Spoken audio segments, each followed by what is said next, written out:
and Jubal's second date update. The good thing about today's second dater is that he knows he's not good at dating. Well, hey. The bad thing, he's not good at dating. We've got Clint on the phone with us. Clint, how are you? I guess I'm all right. How are you guys? I'm good. Now, your email said you know that you're not good at going out with girls. That's okay. It's fine. We deal with that a lot. What do you think the issue is? My biggest problem is once I'm on a second or a third date and I've gotten to know them really well, I come out of my shell. But my first date, I'm always the quiet guy, or I'm like the super awkward guy who will drink like 14 glasses of water at dinner. Right. And how many cups of coffee have you had this morning? Right? Because you don't seem like the super quiet guy. I'm on pod number 2 right now. Okay. Now, you emailed us about a girl named Chloe, and you took her to your college? Oh. Well, so I was reading in this magazine that if you have a date that's in a really familiar place where you have a past or where you have a big connection to it, that it's easy to come out of your show because you just already have this wealth of things to talk about. Okay. I guess I could kind of see that, too. If it's a familiar place, you're kind of relaxed or whatever, and you know it, so you're not too uncomfortable. But it's also not a lot of people's relaxed place is school. Yeah. Well, but also I think for me, too, is like my college has like this eco center and this like large outdoor garden and like these nature paths. And it's like, what a great way to spend like a nice Saturday afternoon outdoors in the sun. I'm with you. How did you propose that to her? Like, you said, I want to come show you my college? Well, no, I was just like, hey, it's such a pretty day. Do you want to spend some time outside? And she's like, oh, sure. Okay. And then in my mind, I already knew that we were coming there. I mean, I guess unless she said no, but thankfully she didn't, right? So, Right. Didn't think about that till now. I think that's a great idea, Clint. I'm partial to educational dates, plus you get to be outside. Did she seem like she was into it the entire time? I thought it went really well for once. Like, I thought the conversation was really easy, and I felt like I'm the person that I kind of think of myself as on second, third, and fourth dates, but on a first date scenario. So it worked for you. You felt more relaxed. Mm-hmm. Yes. Nice. Awesome. Okay. That's good. Your email mentioned a rose trick. What was that? What's that all about? Oh. Trick? So, same thing in this magazine. It was like, just people sharing romantic things that had happened to them. And one of them was, I went to the date beforehand, hid a rose in a place where I knew we would end up. And then when I got back there, I was like, oh, what is this? And then you give her the rose. Oh, Clint. Do you feel like maybe... Okay, Lydia's shaking her head. Is that too cheesy, Lydia? Well, I think the idea behind it is very sweet, but were you trying to pass it off like, hey, I didn't know this would be here?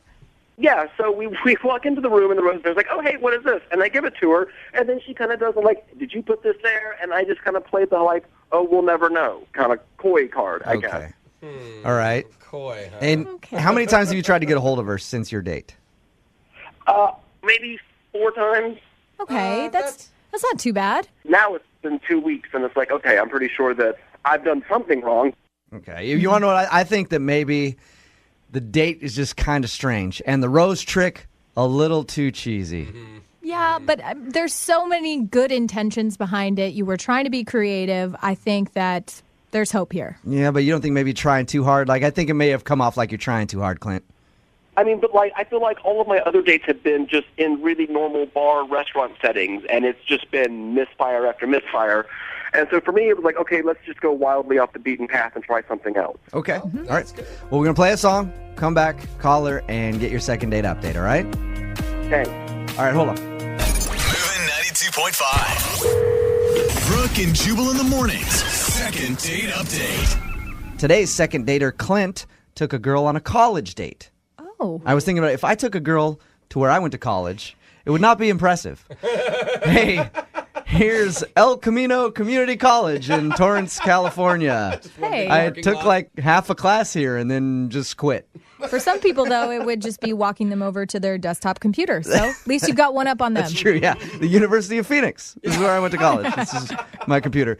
You said, Clint, that you got the idea for the college date from reading a magazine that gave you dating advice and things like that. Do you think that maybe it just seemed too planned out? And Possibly, absolutely possibly, but I just am so sick of like all of the other first dates that I've been on, like the drinking bar alternative, that I was just really eager for something maybe a little different, but also something that where I wouldn't feel like I was odd man out, you know? Hey, Clint, you ever think about this? Maybe she's dumb. And she felt like you were rubbing it in that you went to school and she didn't. Yeah. I mean, I guess it's better than having wide set eyes. I'll take it. Wide set eyes. All right, Clint. Okay. Here we go. We're going to call her right now, okay?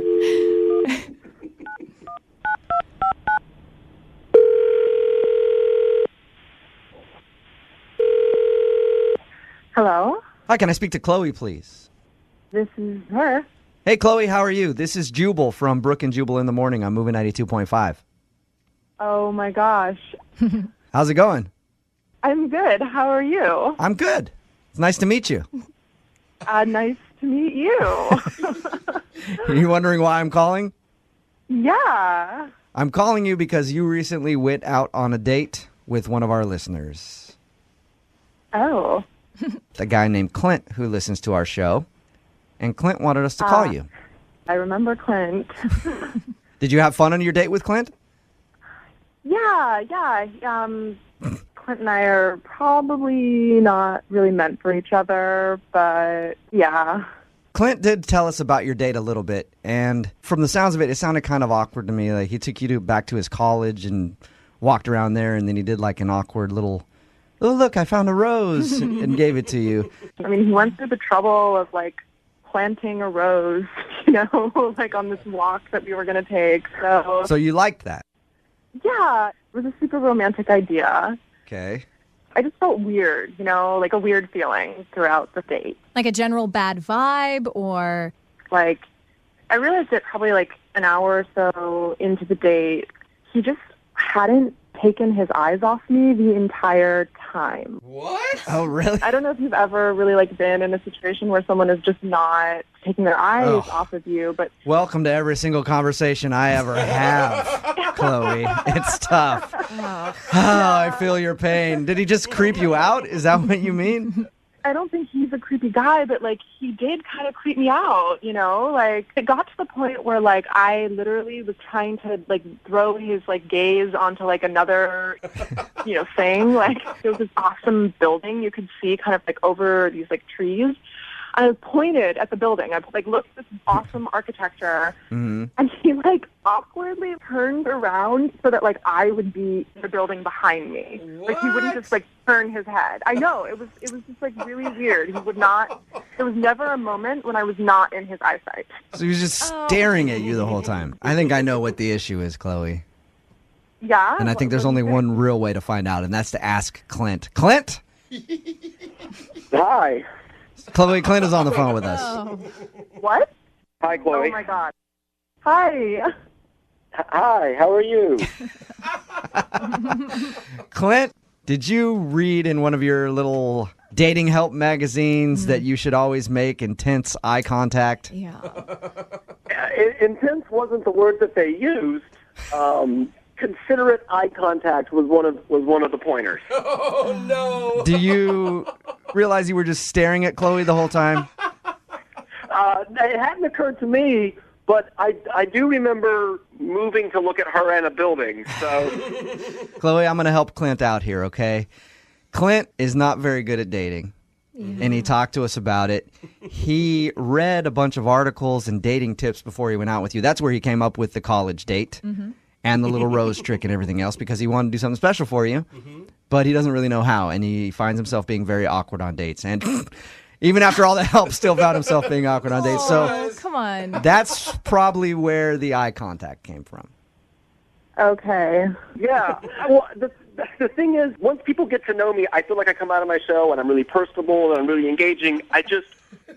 I can't, I'll be on a date, and the entire time what I'm thinking is, well, what do you do with your hands? Well, you could put them in your lap. Why don't you put them on the table? You should hold that glass. Maybe put that glass down. I should go to the bathroom. Do I tell her I'm going to the bathroom? Excuse yourself. Don't tell her where you're going, though. Oh, but then she won't know. Well, tell her where you're going. Well, don't tell her what you're doing. Okay. All right. Ben, slow down. You're kind of like actually an average woman on a date. Yeah. That's how many things we normally think about. It's so sweet that you've taken the time to research dating and read a magazine and take all these helpful tips and stuff.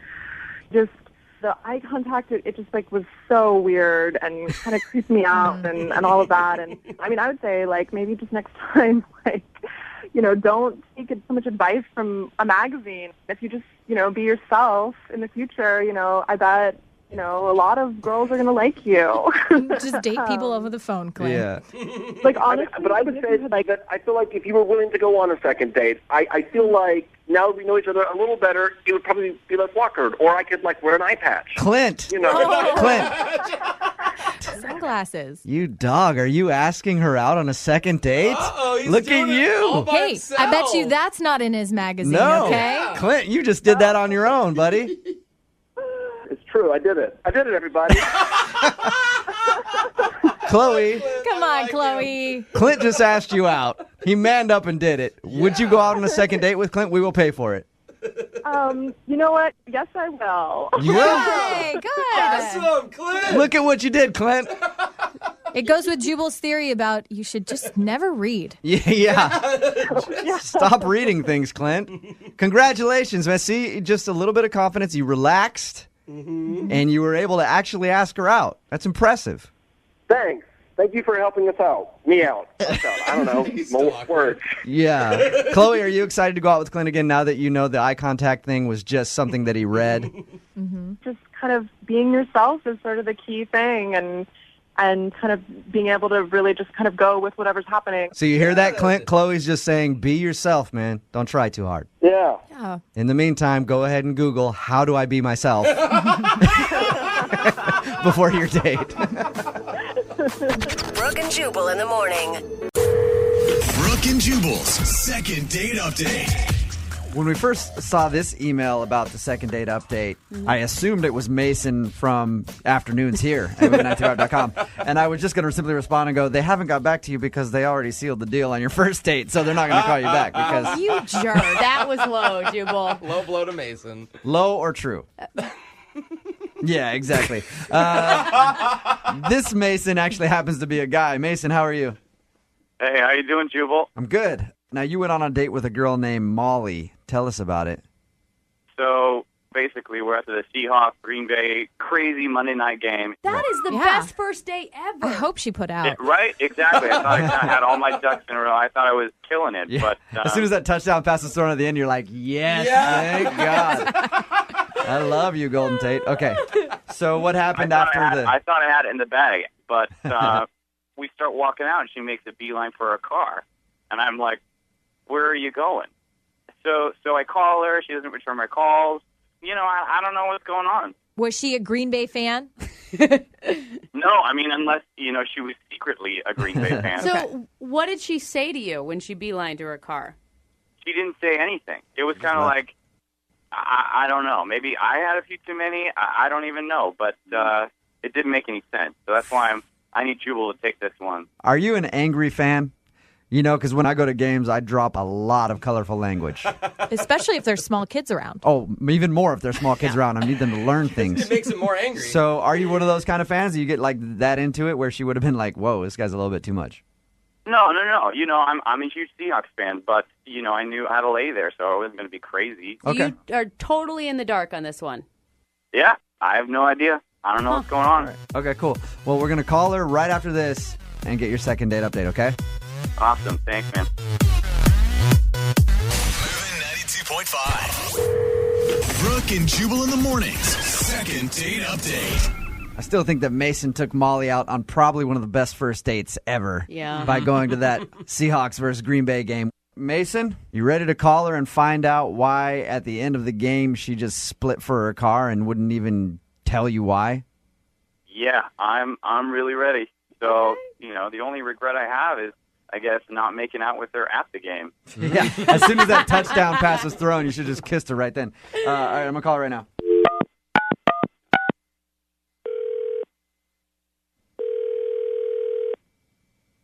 Hello? Molly, hey, how are you? This is Jubal from Brooke and Jubal in the morning on Moving 92.5. Hi. We do a segment on our show called Second Date Update. I don't know if you've heard it or not. Somebody emailed us about you. Okay. Who? You don't know who it could possibly be? I mean, there's more than one guy I haven't called back. All right. Nice. Oh, maybe that's the answer right there. Okay, it's a guy named Mason. You guys went to the Seahawks game. He said that you just, took off for your car and didn't say anything to him. I said goodbye. You did? As you were running away? I was walking fast. Dude, that's like the most awesome first date ever. How could it have ended so badly? You can have a good time on a date, but that doesn't necessarily mean that that person is the right fit for you. Molly, let me ask you this then. If you didn't think that you guys connected like that, why just leave after the game and not, at least really stand there and say goodbye to him or blow him off or pretend like you're going to call him back or something? Do I have to say? I don't want to hurt anybody's feelings. Well, he emailed us, so he's prepared to hear whatever it is that you have to say. He didn't ask me, though. Well, okay. Hey, Mason. Yeah, hey. Oh, wow. Molly Mason's on the phone. She's saying that you didn't ask her why, and she doesn't want to tell us. So why don't you go ahead and ask her? All right. Why didn't you return my calls? I thought we had a great date. Are you sure you want to hear publicly what I think? Yeah, I got nothing to hide. It's not that I don't find you attractive. I thought you were an attractive guy, but it's just I don't think you hold your liquor very well. When you were drinking, your personality changes. Some people are, they laugh or they're funny or they're mellow, but you're angry drunk. Oh, all right. I mean, you were cursing a lot. You were cursing at people around us, which Oh, man. I don't know if you remember this, but when we were leaving, you went nuts on a kid. You were a little 6-year-old. I mean, he was so small. Mason's a big guy, and he was like, "Hey, Packers, you suck this." On a kid? So, Mason, do you remember yelling at a little kid? I do remember some small child wearing a green jersey, but that's something that, his parents never should have done to him. It does give you hope that Jubal can find girls to date, but that's awful, dude. We were just playing. That wasn't serious. Do you get angry drunk often? Have you been in bar fights? No. I mean, that means yes. Yeah, that means yes. You're right, Molly. Well, when you're at a sporting event, I get wrapped up in it. I yell at kids too, so I kind of support. But Molly shouldn't be dating a person like you. Well, is the point. you don't know, Mom. Okay, that's fine. A little judgy, but okay. Yeah, a little bit. Molly, did it creep you out so much or ruin the date so much that you don't want to go out on a second date with him? Because we will pay for you guys to go on a second date if you're interested. I think that Mason would still like to.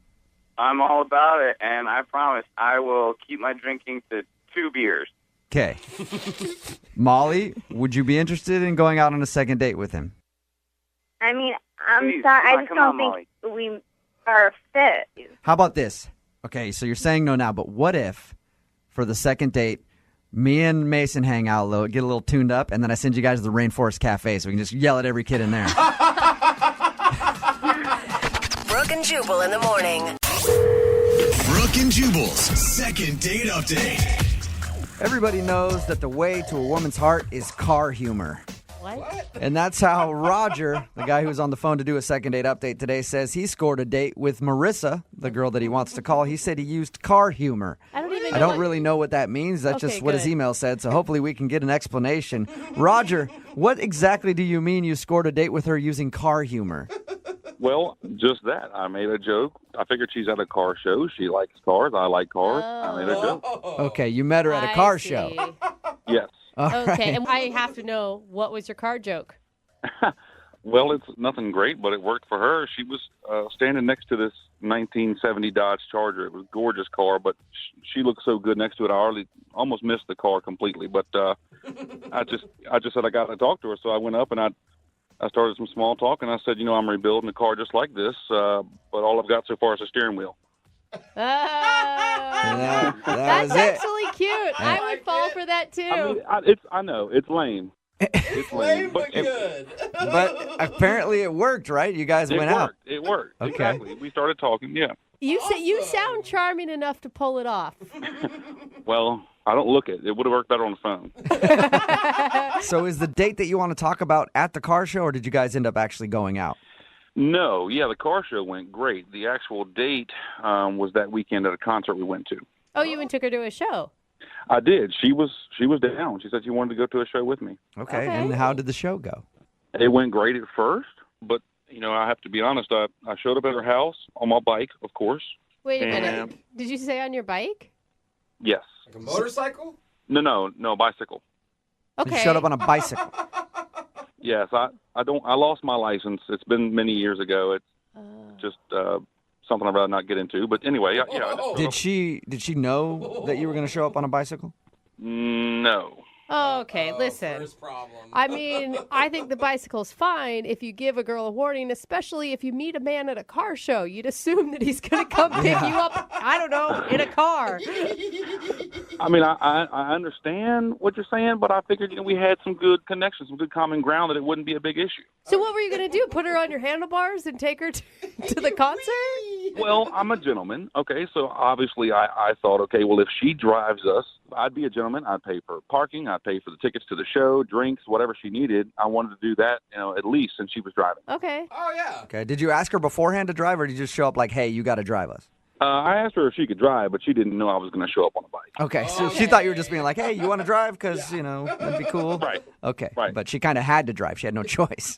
Right. All right. And so the car ride to the concert was not awkward then? No. Like I said, it was more humor and more common ground. It was kind of everything that you think about when you think about, hey, I just met this person and we're together going to a concert. This should be a good time. It was perfect. Okay, so she didn't seem bothered by the fact that you showed up on a No, bike. not at all. That's cool, actually. Sounds like a cool chick. Yeah. Well, that's what I thought, yeah. And so how was the show? Well, now we come to the crux of it. It was going good at first, and I was really digging the music. She seemed to do that as well. And then she kind of said she had to go to the bathroom, and so I just kind of found, someone to talk to. And a few minutes go by, nothing. Didn't see her, so I kind of checked around, didn't see her. I guess it was 10, 15 minutes. I'm not sure exactly how long, but I finally got a text from her that said, she didn't feel good and that she went home. Oh. And, of course, my gut reaction was, okay, I understand, but I have no ride home. I was going to say, how did you get home from the concert? My bike is at her house. Yeah. I mean, so how'd you get home? I took the bus. I had to take the bus. What did you say to her? What did you text back?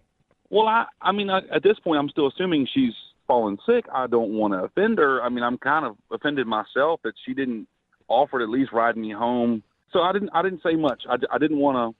I still thought I had a chance. Maybe she just felt sick. So anyway, I took a bus, got my bike, and I let her be. Oh, you didn't knock on the door or anything when you got... No. I let her be. I didn't know. I didn't know how sick she was.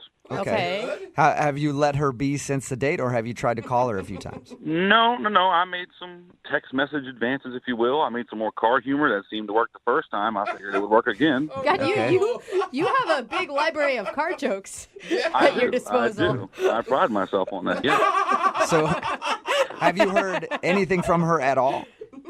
Nothing. Not a zilch. Okay, so she basically ditched you in the middle of your date at the concert and has not talked to you since. And there was no signs that she was having a bad time with you or that she was trying to escape for some reason? Not at all. No, not at all. Are you mad at all? I'm not mad. I think I would just, I'm an adult. She's an adult. I thought we kind of hit it off. I know that we didn't meet under traditional circumstances, but maybe she could be an adult and say, hey, this is what I don't like about you, or this is why I won't return your calls, instead of being a 4-year-old about it. All right. Well, we'll play a song, come back, and find out if she can be an adult and tell us what happened on your date, okay? All right. All right. We'll get your second date update right after this. Thank you. Moving 92.5. Brooke and Jubal in the mornings. Second date update. Hey, Roger.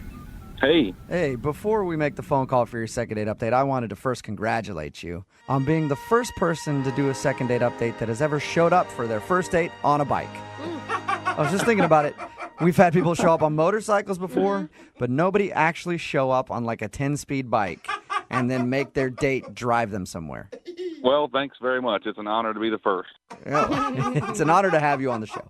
If you're just tuning in, Roger went on a date with a girl named Marissa. They went to a concert. He showed up to her house on a bike because he doesn't have his license, so he made her drive to the concert. But in exchange, he paid for parking, drinks, everything else. Yeah, he paid for it all, but he got ditched in the middle of the concert. She left and said that she felt sick, and he hasn't talked to her since. We're about to call her and find out if something went wrong on that first date. And am I clear? No one in this room believes that she was actually sick? Like everybody thinks it was an excuse? Yeah, it has to be. When was this date, by the way? How long ago? This was 2 weeks ago. 2 weeks. Okay, so maybe she got that weird 2-week flu that's going on, and she hasn't been able to call you. That's what I'm saying. All right, I'm going to dial her phone number right now. Here we go.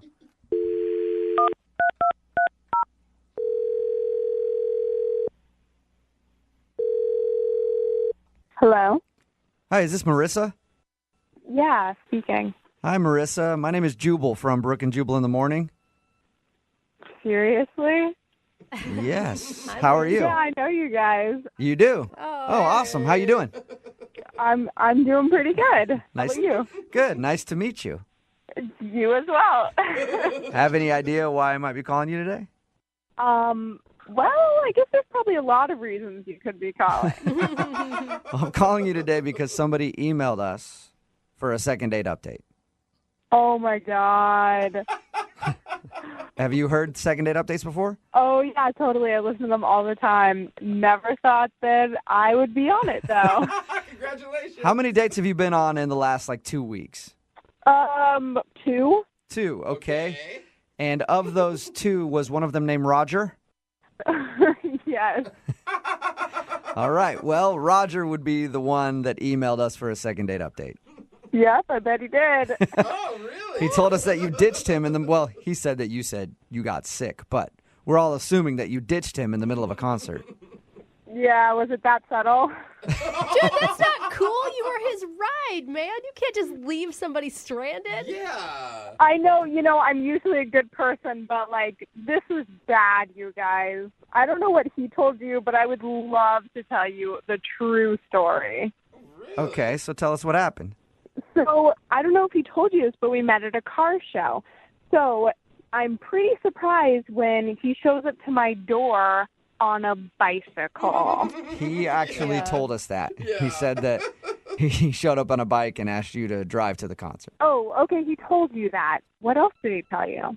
He told us that, and he told us that you guys went to a concert, and then that you ditched him, pretty soon after you got there. Mm-hmm. So he didn't tell you anything about the car ride to the concert? No, nothing. Are you serious? He didn't say anything about the car ride and what he told me? No, he didn't. He actually said that you guys had a nice conversation on the way there. Yeah. Well, we have very different definitions of a nice conversation. So what happened in the car then? So we're in the car and we're driving, and he was talking about how expensive drinks at the concert were. So he wanted to stop at a liquor store on the way and pick up a 6-pack and have me smuggle it in my purse into the concert. And you weren't down with that? No, I said no. I didn't want to get caught and kicked out of the concert. Yeah. And beyond that, when I told him no, he called me a wet blanket. You do sound a little straight-laced when you're so adamant against smuggling beer in.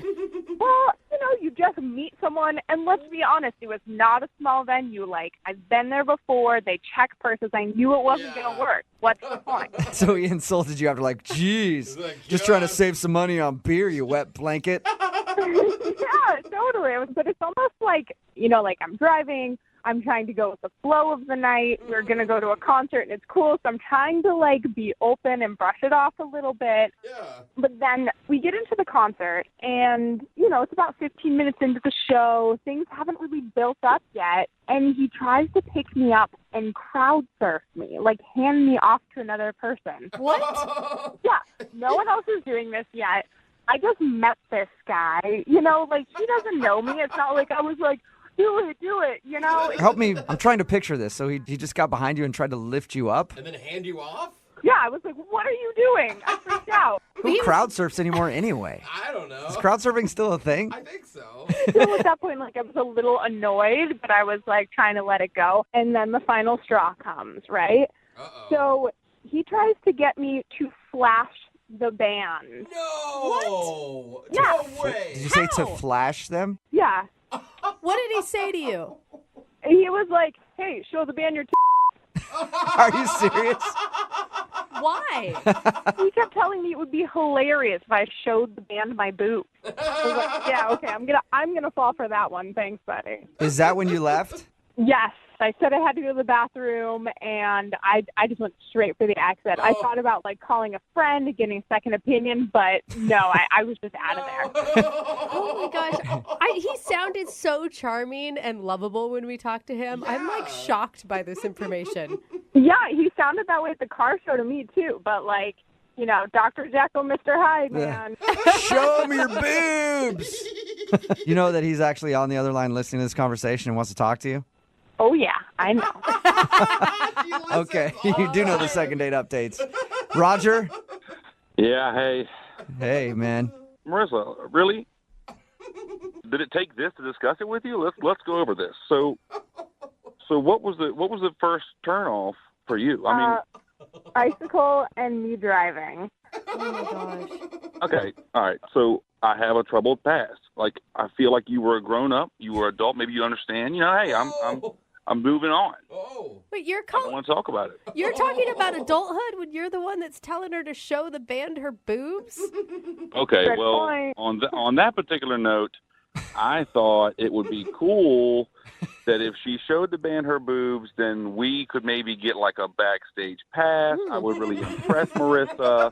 It would bring us Okay, but that's not impressing me if I'm the one doing the work. It's the same thing as, like, smuggling the It's a six-pack collective. in. Okay, It's a you date, paid Marissa. It's a $8 collective for effort. beer, but I have to put my life on the line for going into the show or not? It's not putting your life on the line. It's having a little fun, Marissa. You need to lighten up a little bit, live a little bit. I mean, you smuggling beer. Everybody smuggles beer. Put it in your purse, your socks. I don't care, your hoodie. Okay, maybe that was an overstatement, but come on, man. You've never been to that venue before? They were checking everything. It was just a stupid idea. Marissa, do you even hear what you're saying? You're talking like somebody who doesn't know how to experience life to the fullest. I mean, you're going to stay there Okay, if you don't lighten up. Maybe your definition of living life to the fullest and mine are a little bit different. And why wouldn't you be? You have socks. You could smuggle beer yourself. Why does she have to do it? She's a gorgeous female. She can get away with a lot more than I can. Oh, my God. Okay, thank you for the compliment. I appreciate that. But, like, beer aside, there were so many other things wrong with the date. Marissa, I just feel like if you loosen up, live a little bit, have a little fun, we could have another date and we could have a good time. I just feel like you were too tight-laced. It's her fault. Now it's her fault, yeah. It's her fault. She was sticking away. Show him some nipple, Marissa. What's your problem? Objectify Exactly. yourself a little Thank you. bit for some backstage passes. Amen. I was being sarcastic. Listen, if I'm really that boring, why do you want to go out on a date with me again? Because you're at a car show. Most girls don't go to car shows. So, boom, right there, you're my material. Oh, my God. Yeah, and I thought you were my material, too, but you don't even own a car. But he's got car ouch. jokes for days. I have a car, Marissa. It's a nice car. I just can't drive it, okay? Well, Marissa, would you like to go out with Roger again? We will pay for a second date. Pay for the Uber. No, I'm not up to being told how boring I am for another date. It's probably a good call. Marissa, if you had done the things I told you to, you would have had the time of your life. It wouldn't have been boring at all. Sorry, my definition of fun just isn't crowd surfing and showing my boobs to strangers. Yeah, you know what? You So do sound a weird. little boring, Marissa, I got to say. Wow. Yeah. Sorry, Roger. No second date, man. Come on. Marissa, thank you for listening and thank you for telling us what happened on your date. I appreciate it. Oh, my pleasure. Sounds like it. Roger, good luck in the future. I'm sure you'll be able to find a nice lady who will let you show her boobs to strangers. Exactly. That's what we need more of in this country. Oh, my God. Yeah, what else is Support boobs you good 100%. Brooke and Jubal in the morning. Text in at 78592 that says, if Roger's looking for a girl who's willing to flash her goods, I'll go out with him. I've shown my girls to 9 different bands so far, going on double digits. Sounds like she's a lot of fun. I feel like she was flashing us when she texted that in. Yeah, talking about today's second date update. This dude named Roger wanted to call Marissa and find out why she wasn't getting back to him after their date. Turns out he picked her up on a bike. Well, he drove to her house on a bike and then said, hey, by the way, can you drive us to a concert? He tried to get her to smuggle beer into the concert. She didn't want to. He tried to pick her up and throw her into the crowd so she could crowd surf. She didn't want to do that. And he even tried to convince her to flash the band. Basically, he was just a maniac at this concert. Yeah, dude, and she told him that she had to use the restroom and ditched him and never called him again and does not want to ever see him again. Which no one can blame her because it's not like he was doing any of these things. He was like trying to force her to crowd surf. Like, go do it yourself if you really want to, buddy. But like, stop with the peer pressure, man. I love the excuse, like, well, maybe we could have gotten backstage passes. It's like, that's not the reason you wanted to fly. He wanted to see it for himself. Text in at 78592 says, I think Marissa needs to lighten up a little. What? She sounds like an 80-year-old crotchety bag. Have some fun while you're young.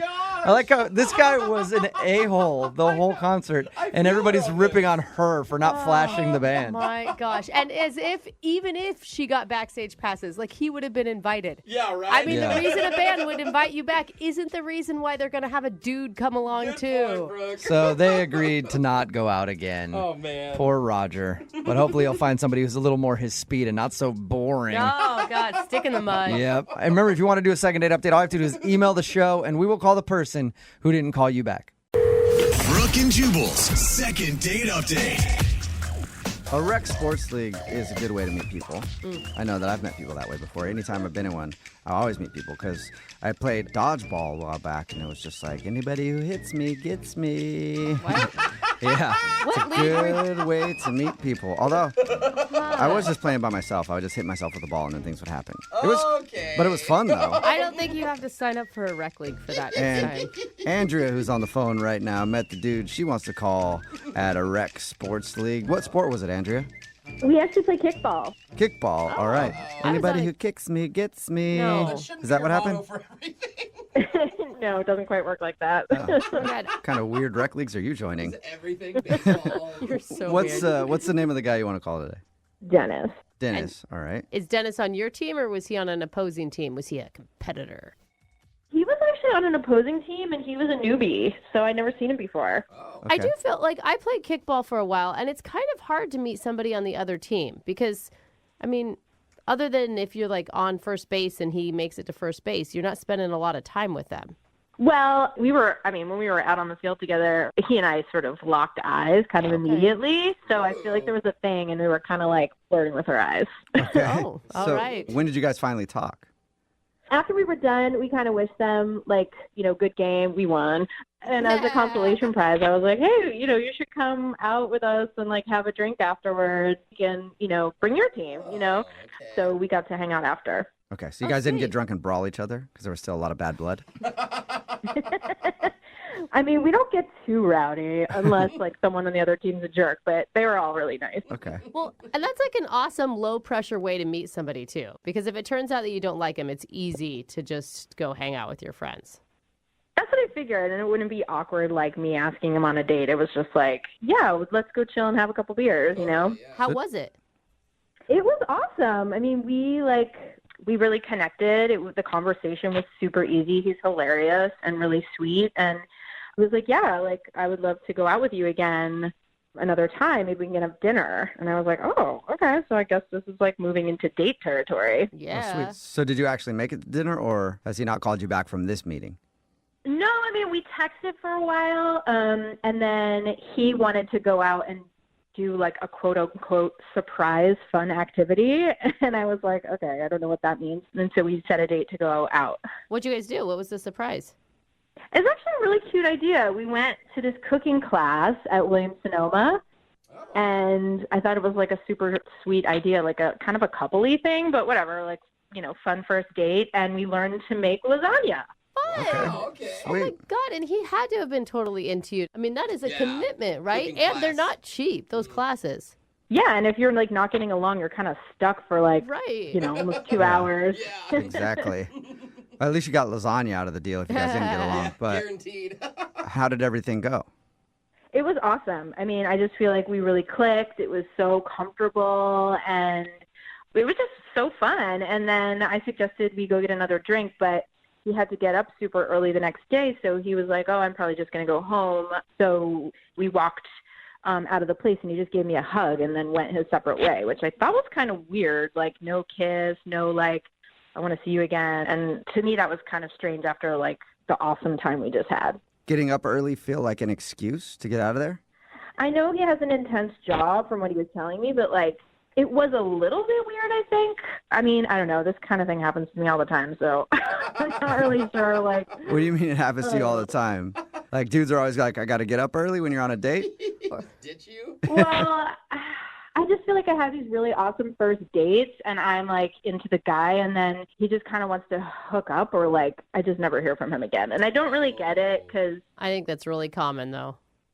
Well, yeah, I mean, not to brag, but like I think I'm a catch. Like I'm cute and I have a good job and I'm not a psycho, I don't think. And that's probably the problem. Most psychos don't think they're psychos. So There it is. well, I mean, I feel like if you ask my friends, they'd be like, "No, you're super grounded and down to earth." And You seem nice. and I'm like in my mid-20s and ready to settle down and take things seriously, and I don't know, like, if I'm doing something weird or if I'm just picking the wrong guys. Can you think of a moment that there was any, like, lowlights of the date?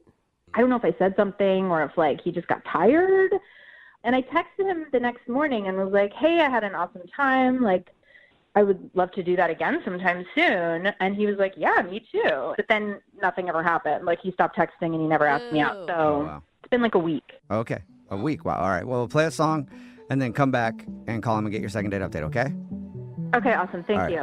Moving 92.5. Brooke and Jubal in the mornings. Second date update. Hi, and welcome back to today's second date update.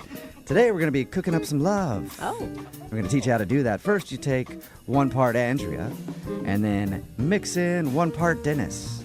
And keep mixing for about an hour. Okay. And then strain out the Dennis. Oh. And all you're left with is Andrea. Oh, okay. Still Well, that delicious, wasn't but... love that we cooked up. That was a disappointment souffle. I'm sorry about that. Oh, no. Because Andrea is on the phone right now, and she wants to call a dude named Dennis.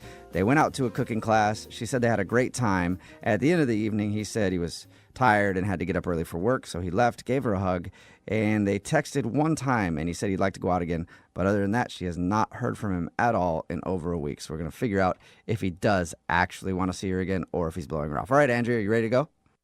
I'm super ready. I thought this guy might have some long-term potential, and I don't get it. So Yeah. I want to get some answers. I don't get it for you either. I'm hoping, like, best case scenario, he dropped his phone in the toilet and just hasn't been able to call you. Yeah, I mean, that would be pretty dumb, but it's possible. Whatever it might be, I just want to know. Okay. Okay. Well, here we go. I'm going to dial his phone number.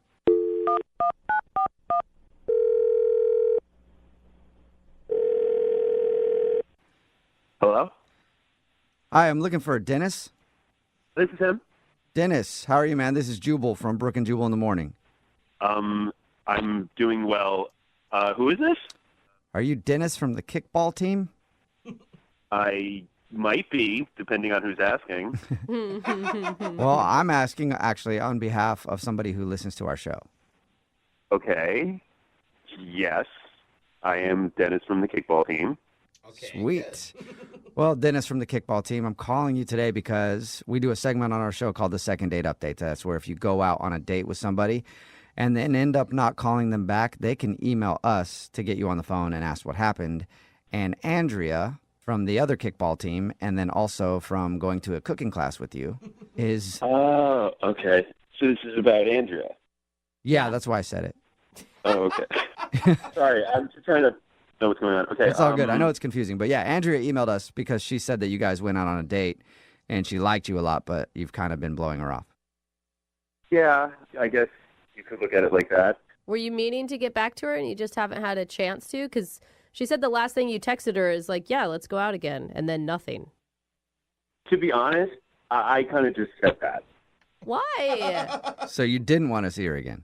No, it's not. Okay, I don't really know how to explain this. So I knew her from, like, playing her in kickball. She told us that part. Yeah. So when you're playing kickball, like, you look completely different. Like, I was in shorts, everyone's sweaty, everyone's hair is up. Everyone is not their best look. Right, so shouldn't that be a good thing if you find somebody on the opposite team that you're still attracted to when they're not, like, all made up? Okay, but she looked fine. I mean, like, she's great looking. But then when she shows up to the date, she looks immaculate. like if she was a 7 or 8 on the field, she was like a 15. Wow. So Oh, I get it. So you don't want to call her back because she's incredibly attractive. That makes perfect sense. Well, first of all, I was like way more incredibly nervous because I'm a very insecure person. Okay, I guess you know that about yourself, so that's Yeah, you're secure good. enough to know that you're insecure. Yeah. You're that self-aware. What's made even worse was, okay, so we go to the cooking class. I'm like, okay, you're going to mess this up. Don't mess this up. I'm like kind of not petrified, but close to it. And I'm looking around and I'm seeing all of these guys are like staring at her. So I'm kind of like, we kept dating or whatever. I'd be like, okay, so who's on your phone? Who are you texting? Like, I don't want to be that dude. So wait, you're selling yourself right now, Dennis, as an insecure, jealous guy. I mean, it's not something I would put on my resume, but yes. Wow. I mean, that's actually impressive that you're honest. But Yeah. what made matters worse was that she was like, we're just like talking about like past jobs that we had as we're like making lasagna. And she goes, oh yeah, no, I used to be a fashion model. Like, it was just like it was a casual thing. Like, yeah, I used to work for Barnum and Bailey's. Like, I used to be, one of the tightrope walkers, And I know that if we were dating, I would be completely jealous, and that would literally keep me up at night. Oh my God, I want to slap some confidence into you. I'm not going to lie, it is kind of weird, but good for you, Dennis, for being like aware enough to know that it's going to be hard to date her because you're going to be jealous all the time. It's like, I just don't like the way that it makes me feel of being a jealous guy. You know what I mean? But it's not about the way other people feel about her. It's all about you and the way you feel about yourself because you don't feel worthy enough to date her. You don't think that she would choose you. I am confident enough to date her. It would just make me a more jealous guy of all the people that would want to date her as well. What you're saying is you wouldn't want to date her because whenever she's out, you'd be thinking about other dudes hitting on her. And then if you dated somebody who you think is less attractive to other people, you'd probably be less of a head case. Is that right? Right. So I wouldn't be worried about all of these people that want to be with her. So you try to look for someone who you think nobody would want to hit on in order to be happy in a relationship. That's what you need. That would be great. That would actually work out for me.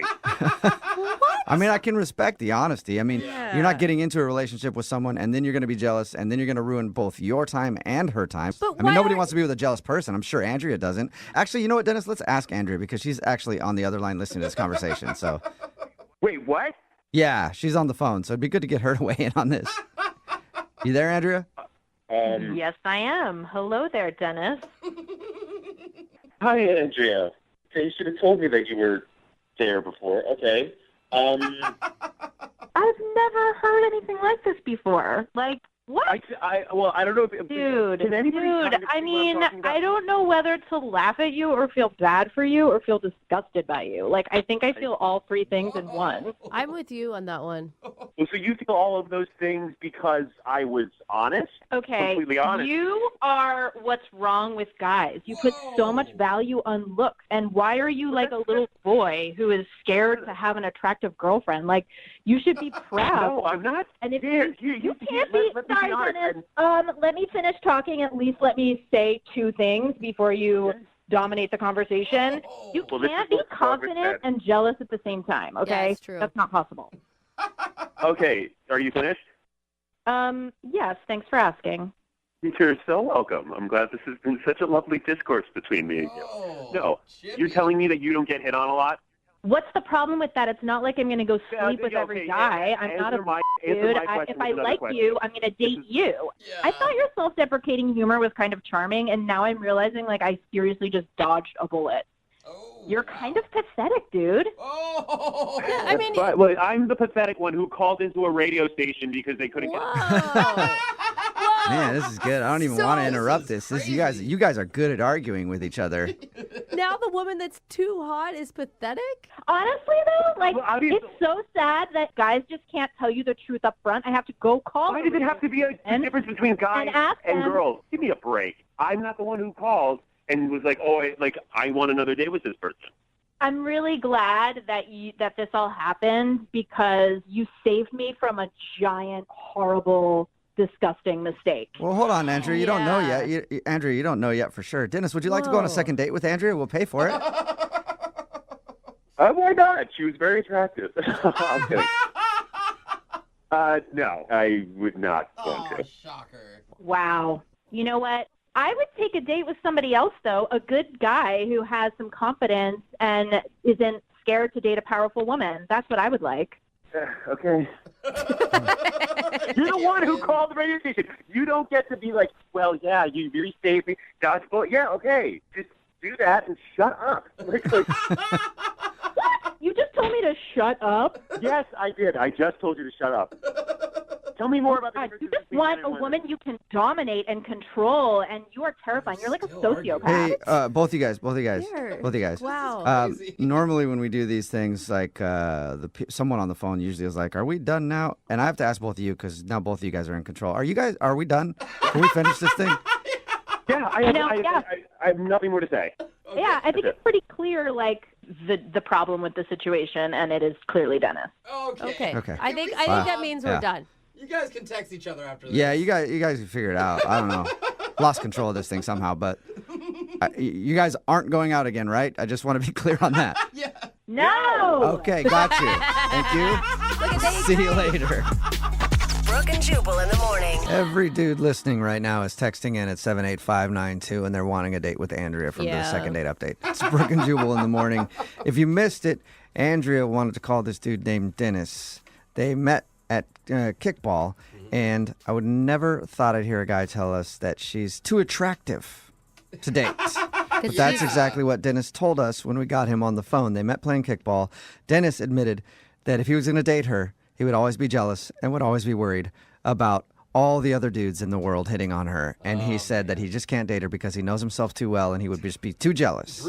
And he's not honest with himself, though, because he's like, but I have plenty of confidence. Yeah, super I'm like, confident. No, actually, that's not being honest at all. Just because you say you're honest doesn't mean you're actually being honest. I'm insecure and confident. Yeah. I don't know. Andrea thought it was a really stupid excuse Crazy. and wondered why Dennis wouldn't trust her if they were in a relationship together. But Dennis still held strong and was like, I just wouldn't be able to. You're way too hot. In the end, no second date. So. I think it worked out better for everybody. Yeah. Remember, if you want to do a second date update, all you have to do is email the show, and we will call the person who didn't call you back. Brooke and Jubal's second date update.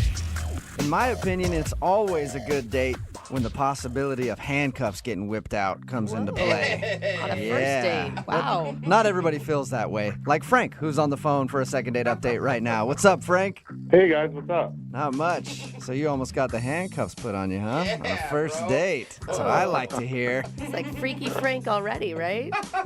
Yeah. Sounds like a lot of fun, Frank, your email about your date, but I guess it wasn't? Yeah, it wasn't what I would love to exactly have, but that's how it goes. You sound awkward just even saying that. Yeah. It just wasn't one of my proudest moments, really. Before we get into that, tell us a little bit about the girl that you want to call today. What's her name? Her name's Jenna. Jenna. And how did you meet Jenna? We met through some mutual friends, just at a party, and we were both hanging out, and just there seemed to be a little bit of a clicking. You know what I mean? Okay. So did you know immediately that you wanted to ask her out? Oh, definitely. She was hilarious, Oh, awesome. I love that she was just, had a great sense of humor, and she had an awesome smile, and she had this really cute mole. It was, between her left eye and her nose. And Cute mole, huh? it's going to sound a little, normally I'm not really into moles at all. They kind of weird me out, but he was, rocking it. You know what I mean? There's something about it that was, super... Something sexy about a girl who's not scared to rock her mole. I agree with you on that one, Frank. It was like a sexy mole. So, Obviously worked because you guys went out on a date, right? Yeah. Tell us about the date. Well, I love indie films, so I asked her to see this indie film that my friend actually worked on. He was a cinematographer on it, and he was just super talented, and I just wanted to go support. So how was the movie? It was, I thought it was good. At one point, I was kind of nervous, too, because I had French onion soup at lunch, and I was I didn't have a chance to brush my teeth, so I was worried, I don't know, if I had bad breath or something. But all those onions. she leaned in at some point, so I felt okay, this is going great, She leaned in to kiss you during the film? Just to be closer, I think, just kind of lean up against me, but it was just I think she was just trying to get closer. Right. Okay. And you didn't try to kiss her at that point? I didn't kiss her, but I was thinking, all right, this is we're going to get a kiss at the end of the night, you know? Yeah, it's a good romantic And- move there. Did you get a kiss at the end of things? No. I mean, here's what happened after that. So the movie got out, and then, you know, we're driving, and I ended up getting pulled over, and I guess my taillight was out or something. Like, that's what the cops said, and I was just, like, talking my way out of it just because, like, I already have 2 tickets, and I just, you know, I don't want to jack up my insurance. Right. So, so I thought I was a pretty smooth talker, and it seemed to be okay, and it just felt different after, for some reason, like... After you got pulled over? Yeah, like, well, I got back in the car, and I was like, that was weird, and she, you know, she kind of didn't really, like, wasn't laughing like I thought she would have or something. Wait, they had you out of the car? Yeah, that's my question, too. That's extreme. Yeah, I got out of the car to talk to the cop because I just didn't want her to hear, you know, anything was going on, and I thought it was a lot worse. Like the cop said, "Get out of the car," you know, like that kind of thing. Gun drawn. No, it's pretty. It wasn't that. It wasn't that like dramatic. Wait a minute, though. Why didn't you want her to hear? I don't know. You know, when I'm on like a first date with someone, I don't want exactly for them to hear that it's like, oh, this isn't my first ticket. You know what I mean? It's like, I don't want her to think I'm like some irresponsible guy getting tickets all the time, you know? Okay. And so what happened when you guys actually got back to her house and you said goodnight? So I drove her back to her place, and, you know, I'm thinking I'm still going to get like a kiss, you know, by the end of the night. And I took her to her door, and she's just like, no, sorry, just not feeling it. And I'm like, oh, okay. Oh, wait, so you went in for a kiss and she denied you? Yeah, she's just like, sorry, it was just weird. It just was kind of like cut off. All right. And I asked her, I was like, can I call you? And she's like, she was just like really vague, you know? She's like, okay. But it didn't feel like she was super interested. Not absolutely call me. Just, okay, sure, I guess. Yeah, she was like, yeah, exactly. She's like, all right, yeah, whatever. I wonder what could have happened from the time you went to talk to the cop to getting back into the car that would have made her seem so cold. Like, I don't know. I have this, like, weird theory that maybe she dated that cop or something. What? You know, I don't know. I just was thinking, like... You've just been sitting on this, making up stories since you went on your date of things that could have possibly been wrong, right? I don't know, because I can't figure it out. It was like, why would you suddenly just not want to talk or not even, like, accept my kiss? That is reading deep, sir. Well, I don't know. I thought, like, I was thinking that. I was thinking, like, is it my breath? Like, was it the French onion soup? Like, The breath. All kinds of things. Slept with the police officer. Have you tried to call her since the date? I mean, have you tried to reach out to her? yeah, and just nothing. Nothing at all. Hasn't. Yeah. All right, well, we'll play a song, come back, call her, and get your second date update, all right? All right, cool. Okay, hang on, man. Moving 92.5. Brooke and Jubal in the mornings. Second date update. I'm actually really surprised that the guy on the phone to do a second date update today isn't getting a call back because he's a bad boy. Oh. That's right. If you missed the first part of today's second date update, Frank is on the phone, and he wants to call a girl named Jenna. And on their first date, he got pulled over, got into a physical altercation with a cop, and then took them on a high-speed chase down the freeway, which eventually ended in the car rolling over 6 times before he was taken into custody. God, his story has gotten a lot better in the last couple minutes since the last time we talked to him. Actually, he got pulled over after they went to the movies and then talked his way out of a ticket. Yeah. And then after he talked his way out of the ticket, when he got back in the car, she was very awkward and was hardly talking to him. At the end of the night, when he dropped her off, he went in for a kiss. She said no. And then he asked if he could call her again. She said, okay. And then he called her again and hasn't heard a thing. Frank? Hey, guys. It would have sounded cooler if you would have done all those things that I said you did, by the way. Yeah, I guess. But, you know, I did something. Hey, next time. At least I did something. Yeah. We live to date again. The next date you go on, high-speed chase. Gets them every time. The cop. Yep. Oh, my gosh, Frank. All right, buddy, I'll do that. Yeah. Yeah, that's you guys give out such good advice. Really do. I mean, All right, man. I'm going to dial her phone number right now, okay? Okay. Here we go.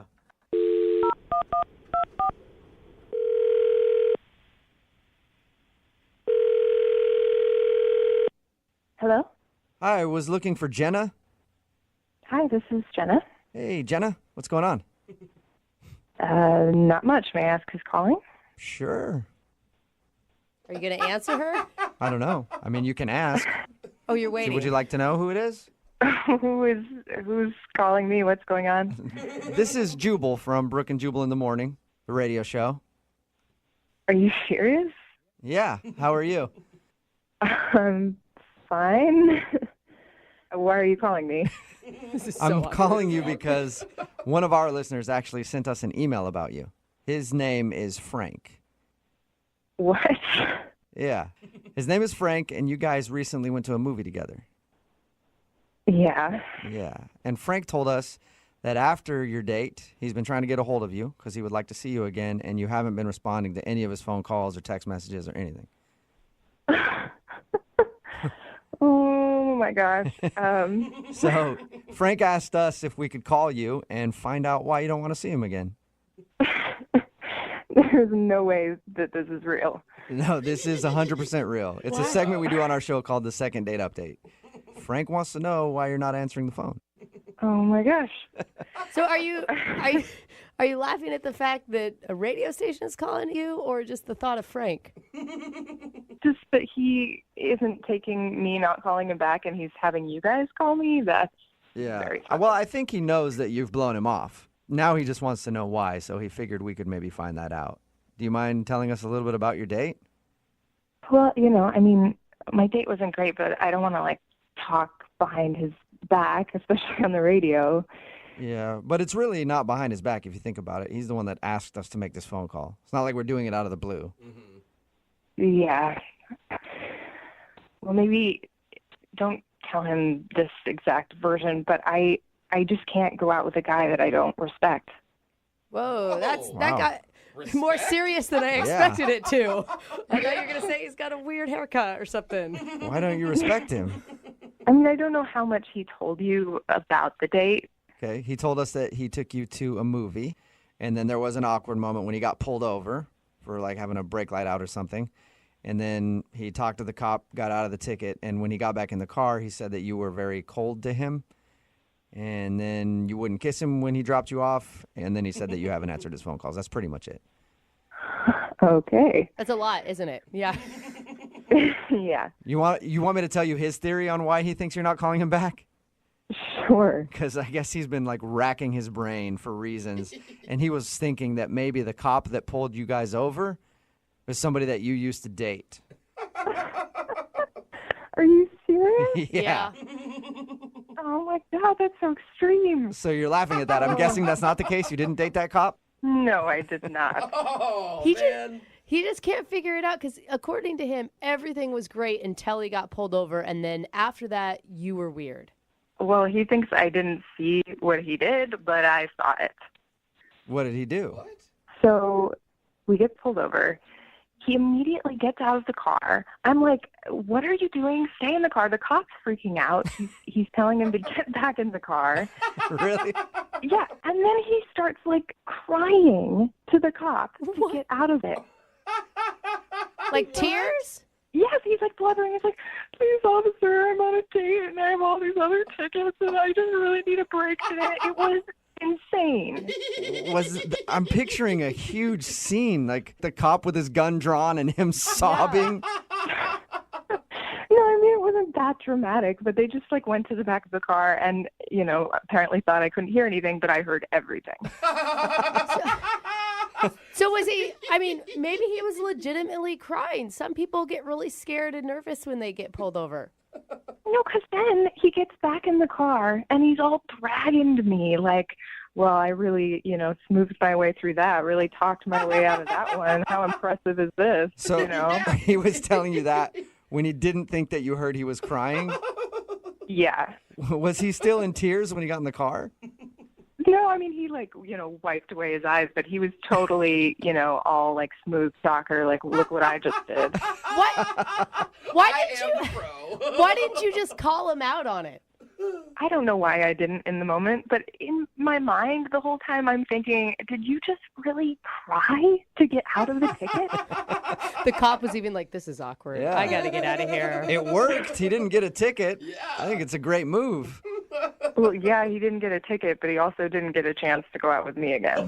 Well, thank you for telling us your story, Jenna. I do also want to tell you, I hope that he's not crying right now, but Frank is actually on the other line listening to this conversation and wants to talk to you. What? Yeah. Frank? Yeah. Wow, Frank. Oh, my God. Is what Jenna says true? You thought I was crying. I mean, are you a moron? Like, it was fake. I just tried to get out of the ticket. It's called acting.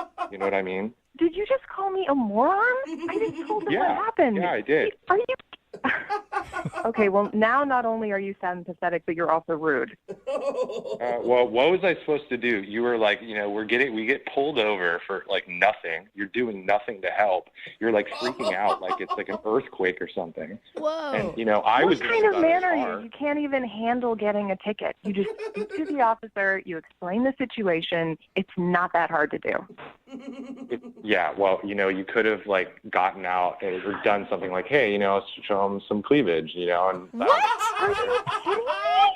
Frank! Yeah, that is the least you could have done, like just show them boobs. Then I wouldn't have had to get out of it. So you're blaming her for you getting out of the car and crying to the cop to try to get out of a ticket. And you're suggesting that I flashed this cop? Are you kidding me?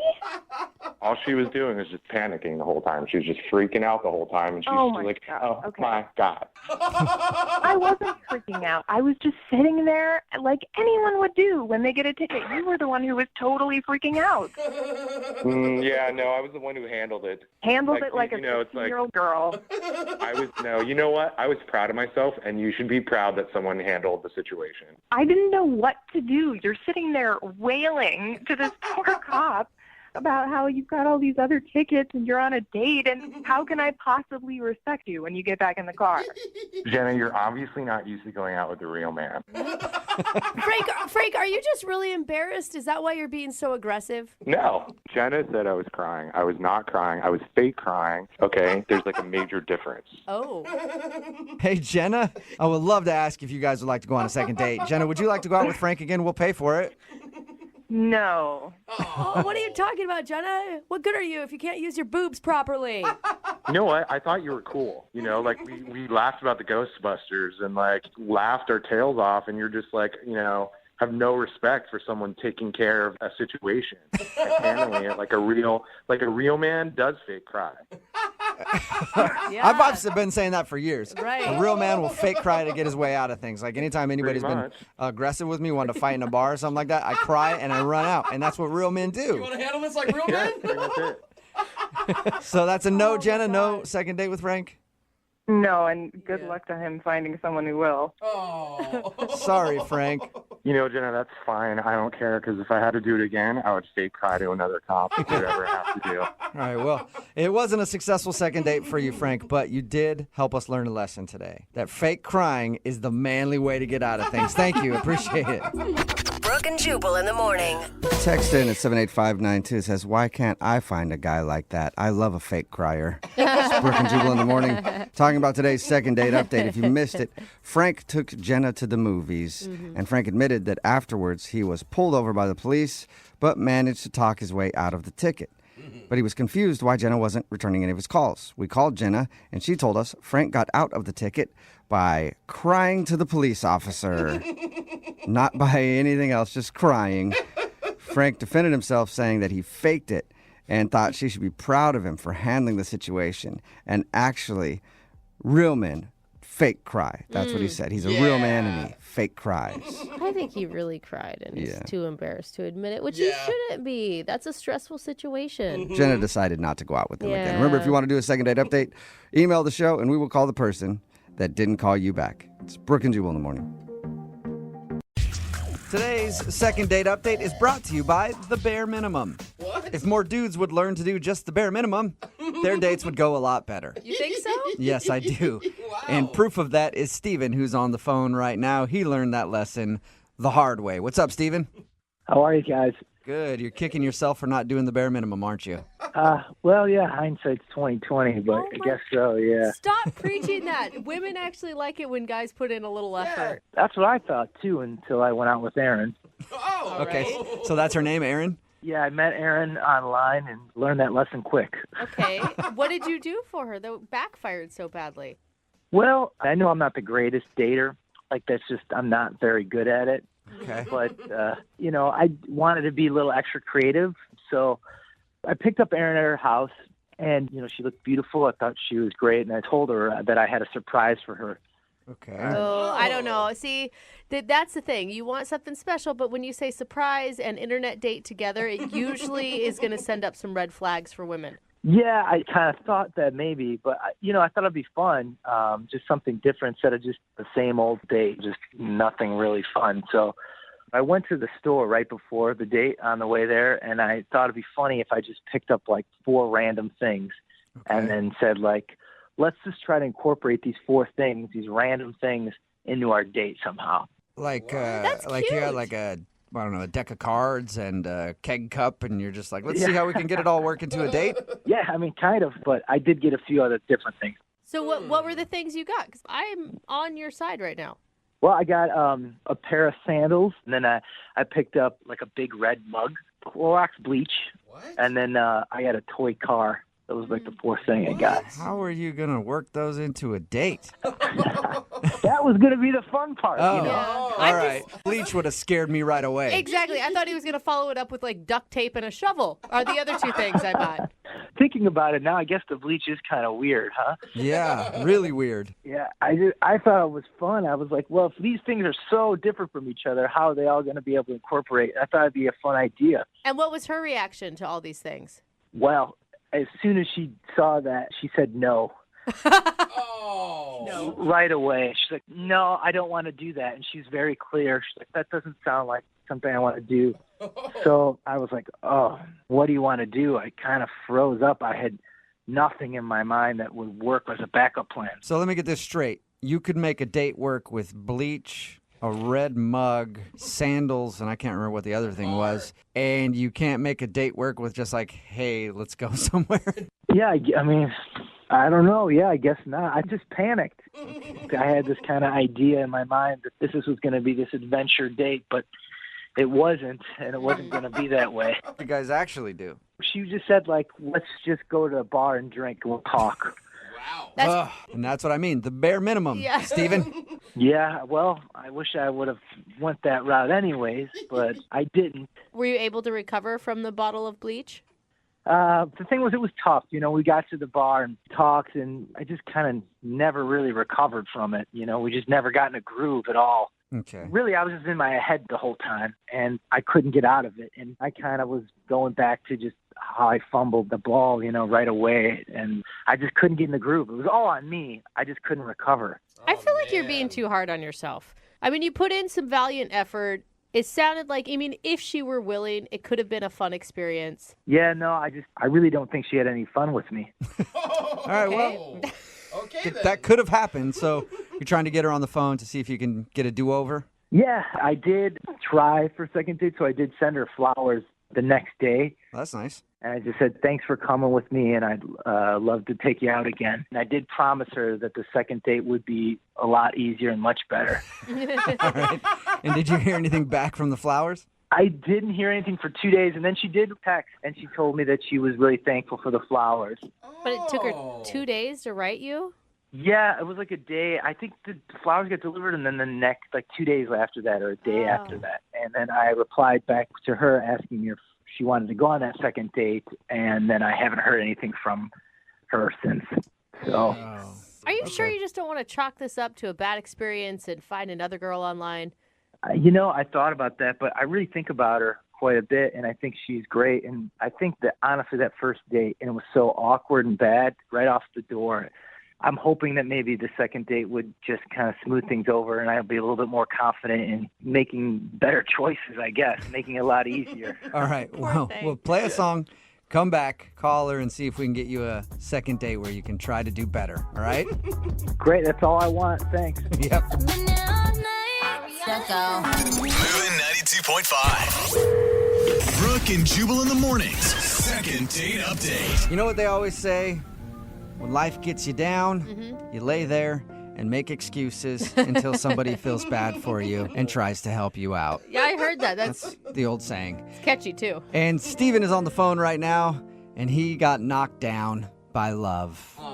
In the second date update today. He went out with a girl named Erin. He actually had some fun plans to do like a weird date kind of thing. I don't really want to go into the whole recap of it, but he made plans for what he thought was a fun date, and he thought that she had a horrible time. So even after the date, he sent her some flowers And all he got was a text back saying, thanks for the flowers, and then no response.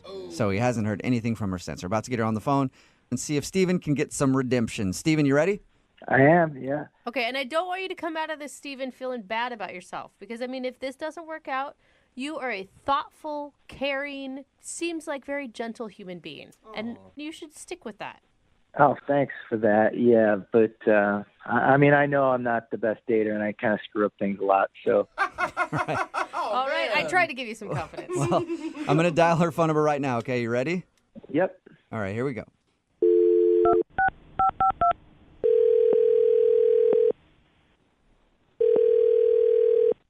Hello? Hi, can I speak to Aaron, please? This is Erin. Who's this? Hey, Aaron, this is Jubal from Brooke and Jubal in the Morning.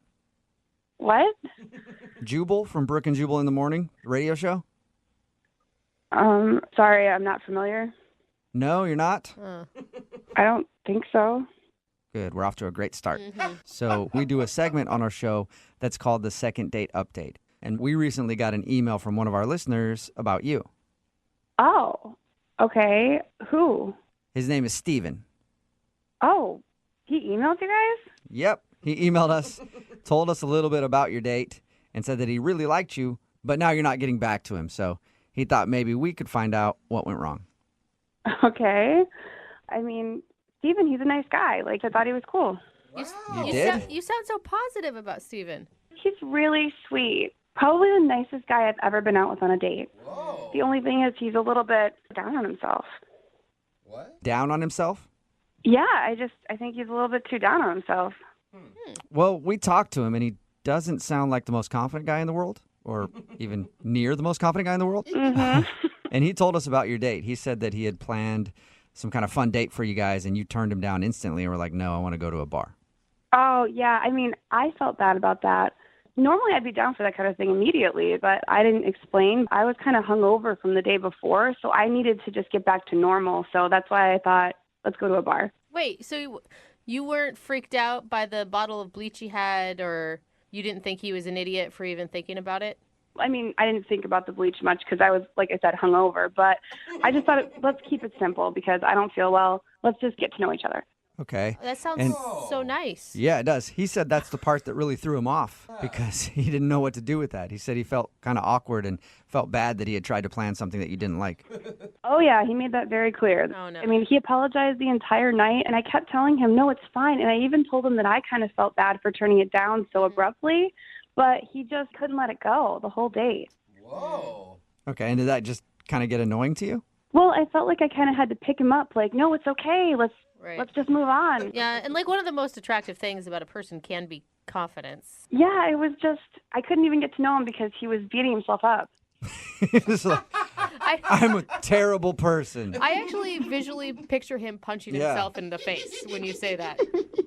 I mean, yeah, I think he kind of was inside, and it made me feel kind of bad because I felt like I was doing that to him. Oh, no. Now you guys are just both on this date feeling horrible for him, I guess. You're both feeling bad for him. Yeah, I mean, no matter what I said or did, I just couldn't really get him out of it. I mean, he's got, like, zero confidence. Like, he went to the bathroom, and he was gone so long. Like, I clocked it at 20 minutes before I checked on him. Well, that's not confidence. That's like a, I don't know, lactose intolerance or something. Oh, no. There's another issue there. I went to check on him because I was concerned, just wondering what was up. And he was outside the bathroom saying that there were people in there and that he couldn't, go when there was other guys around. So he was waiting for it to be empty. Shut up. He told you that? He can't. Yeah. He can't use a urinal when other people are around? Yeah, I mean, I guess not. I mean, he was just standing outside the door that whole time. Oh my gosh. Did you offer I'll watch the girls' room so you can at least use a private stall? No, luckily some guy came out and he sprinted inside and I did watch the door for him. He's like, "Can you watch the door for me?" And I was like, "Sure." Can you watch my door? I gotta pee real bad. I could see how that might be a little bit of a turn off. Not a little bit. That is a big turn off. Yeah. Yeah, I mean, I didn't really even know how to feel. I just kind of stood outside the bathroom and watched for him, and then we finished our date, and yeah, I didn't really know how to feel about him. All right, well, he knows how to feel about you because he liked you a lot. I mean, that's really sweet. I mean, I liked the idea of him. It's hard to say, though, Okay. Well, I need to let you know, Aaron, Steven is actually on the other line listening to this conversation and wants to talk to you. What? Yeah, Steven, are you there? Yeah, I'm here. Hi, Aaron. Sorry about this. Oh, no. You don't need to apologize, Steven. Yeah, you don't need to apologize, Steven. You don't have to worry about it. No, I should. I do. I really should apologize to you. I shouldn't have called the radio station. Maybe I don't know. Maybe that was a good idea. Steven. You were wondering what was going on. I get it. Well, I do want to apologize. I'm sorry about it.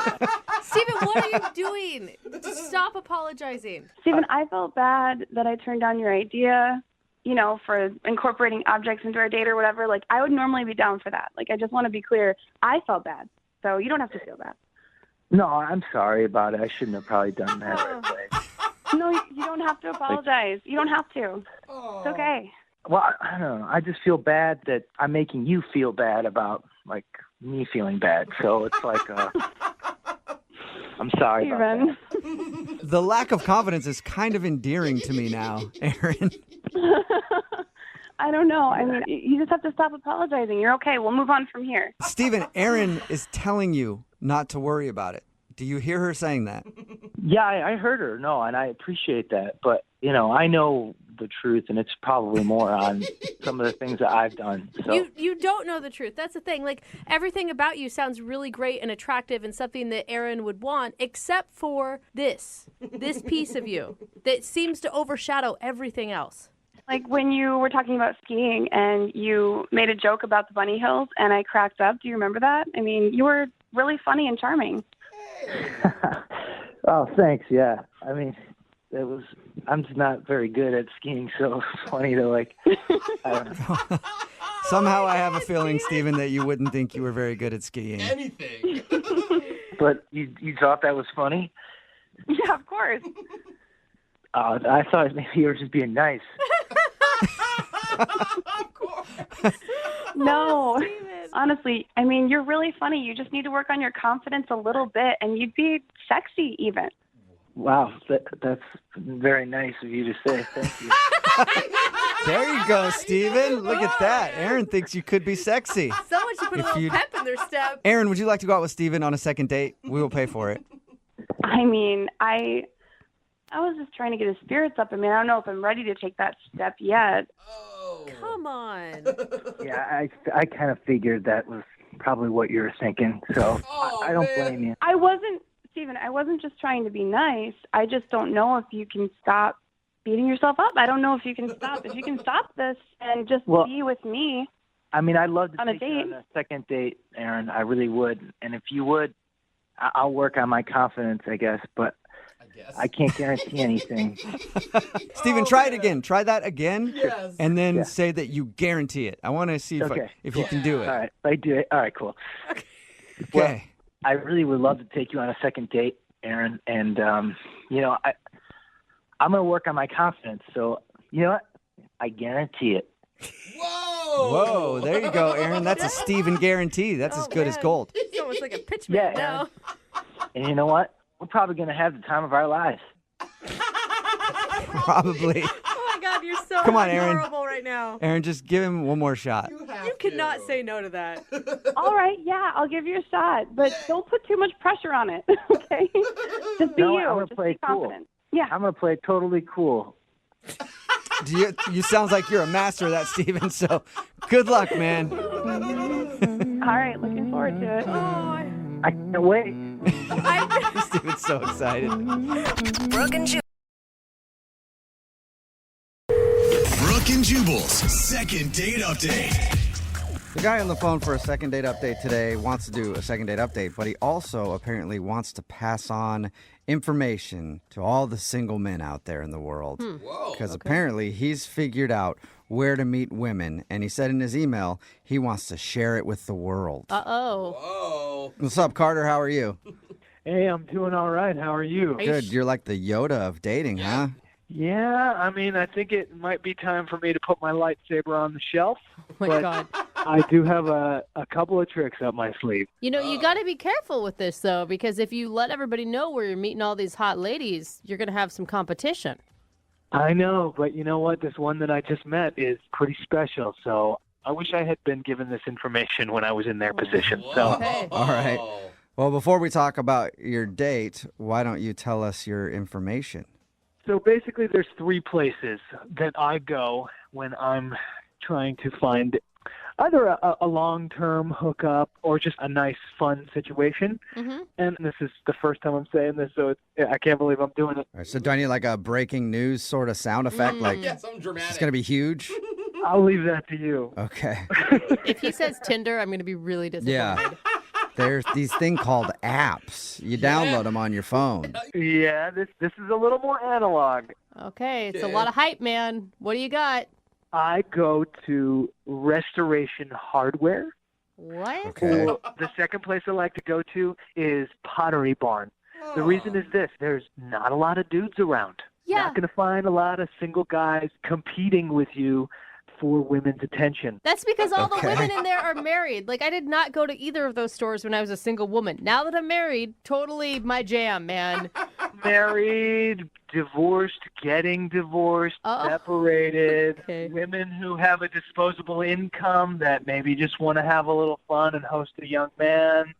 So there's a young man. there's a bevy of willing ladies at home furnishing stores, basically. Yeah, and with the Restoration Hardware and the Pottery Barn, you have women with a little deeper pocket, so you find some nice sugar mamas. Right, it's a little higher price point there. Right. If I'm going for a more long-term thing, I go to those higher-end places. Okay. But if I just want to hook up for one night, I got to go to Bed Bath & Beyond. So that was your breaking news that you wanted to blow everybody's mind with. That's right, you heard it here first on Brooke and Jubal in the morning. According to Carter, if you want to find willing divorcees or women with money, then go to Bed Bath & Beyond or Restoration Hardware, and that's where they're all hanging out. And again, this is my secret, and I have found the one. So, boys, the secret is yours. So you found the one, and is the one the person you want to call today? It is. Wait, Okay. the one is not calling you back. I think you're jumping the gun here. Yeah, but that's why I'm calling you guys, because I'm sure you can get her on the phone and you can straighten this whole thing out. Okay. Okay. What's her name? Her name is Sasha. Sasha. And I love saying that, Sasha. Oh my gosh. All right. That is really a lot of enthusiasm. Where'd you meet Sasha? I met her at my garage sale for the desperate and lonely, Bed Bath & Beyond. All right. I was in my normal spot, the hand towels. They have a lovely variety. You just hang out in the hand towel section. All right. Did you actually go on a date with her, or was this your romantic outing? We actually went on a date right after that. We went to the food court. We went to Panda Express. Ooh, that's nice. A little orange chicken. Nothing wrong with that. You are a man of romance. And how'd that Maroon go? hand tails and orange chicken. I mean, we just really hit it off over the Mushu pork. I just really felt it clicking. And she said that she was having a hard time with her vacuum at home. So we were finishing up our meal, and I actually invited over to my place because I have a state-of-the-art brand new Dyson vacuum cleaner. Oh, wow. Oh, They you invited got her me. over to your place to show her some real suction, huh? I shelled out the $800 for this thing. It is no joke. Yeah, seriously.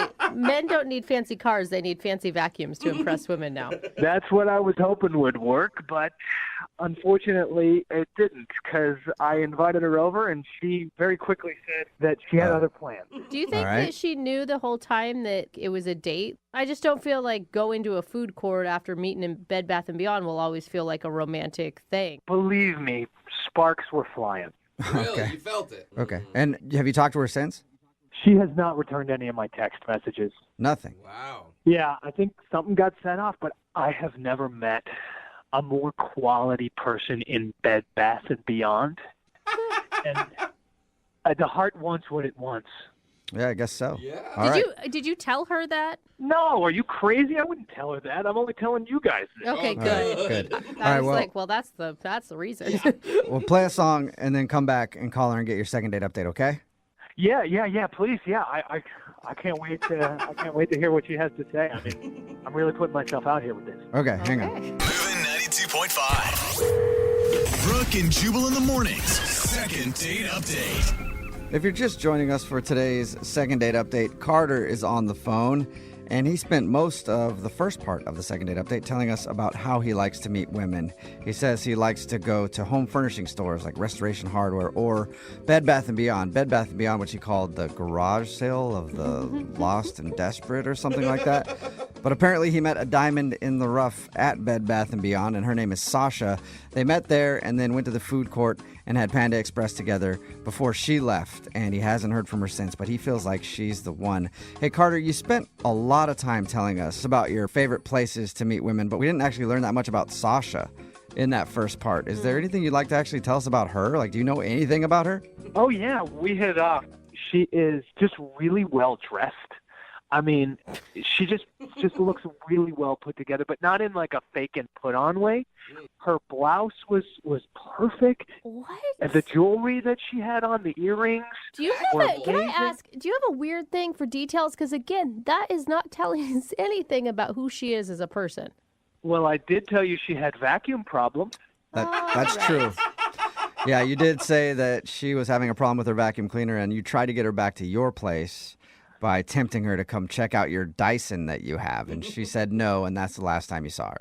So you guys know a lot about her then, huh? Yeah, I mean, we can totally see why you called her the one. Yeah, I guess we do know almost way too much. Yeah. We almost know too much about Sasha, so I'm just going to dial her phone number right now and see if we can get you another date, okay? That'd be great. All right, here we go.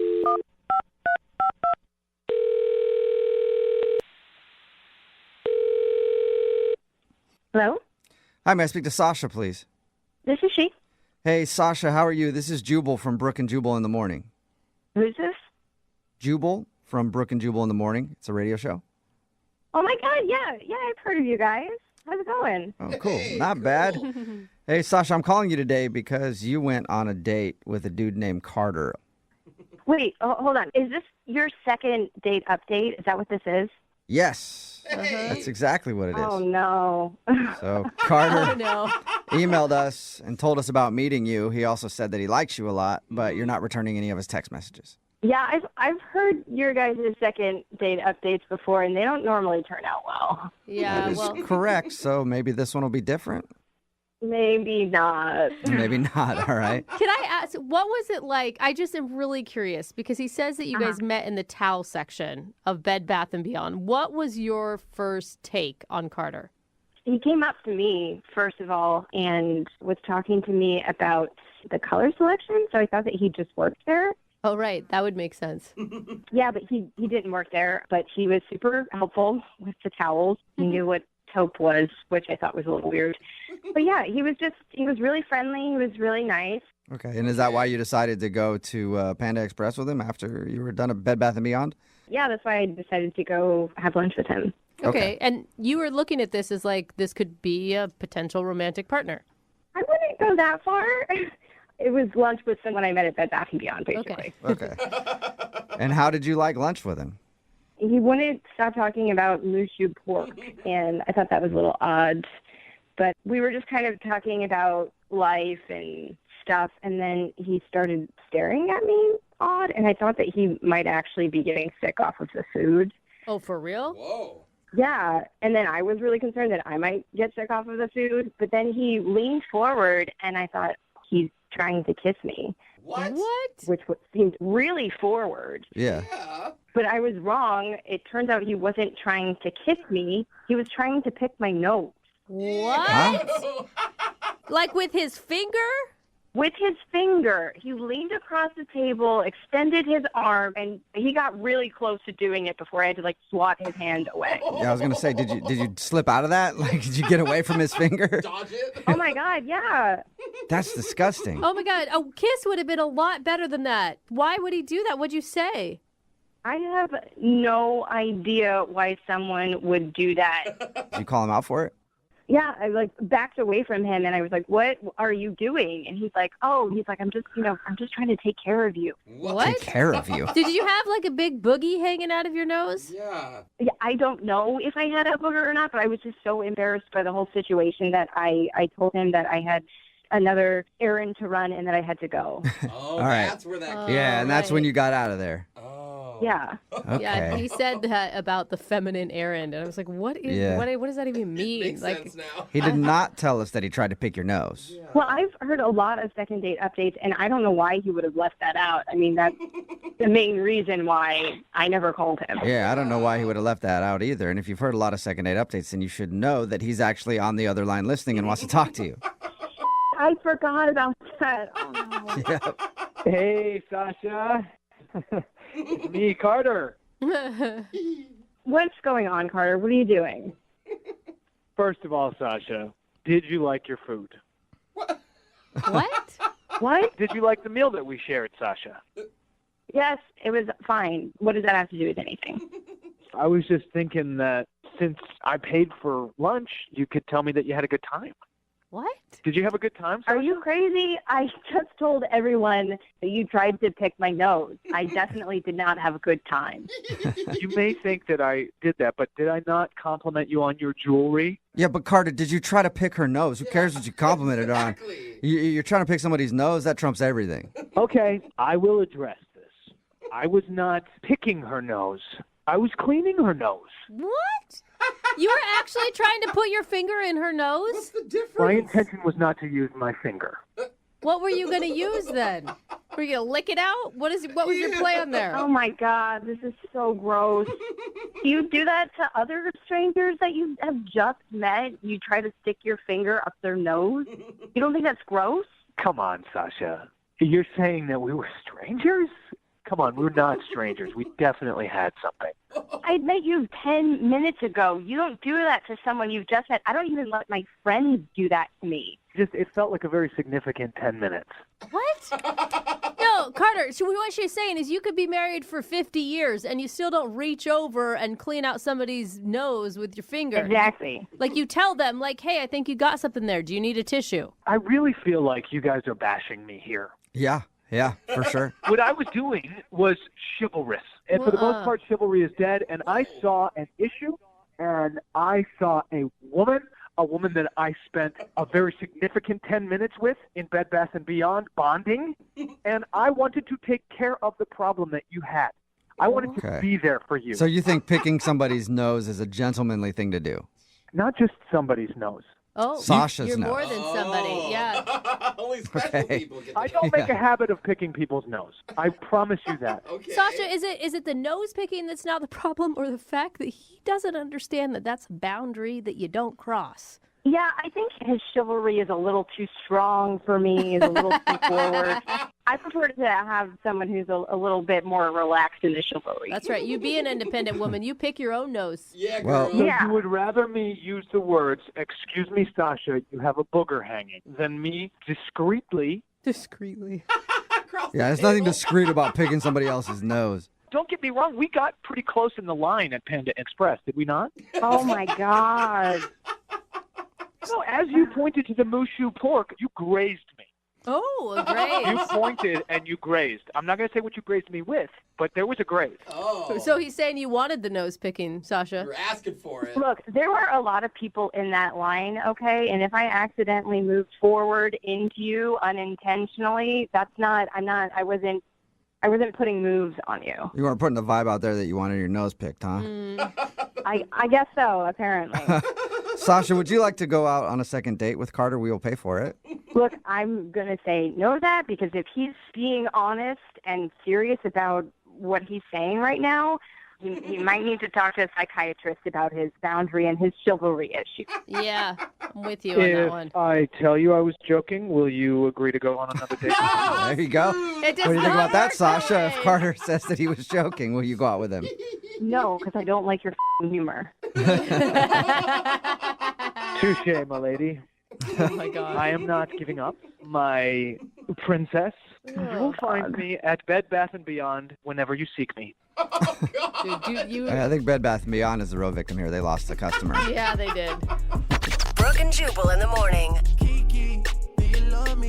Text in at 78592 with a lot of judgy people out there. I think they're right on, maybe. Brooke and Jubal in the morning, talking about today's second date update. If you missed it, this dude Carter met Sasha at a Bed Bath & Beyond. He says that's his go-to spot to meet ladies.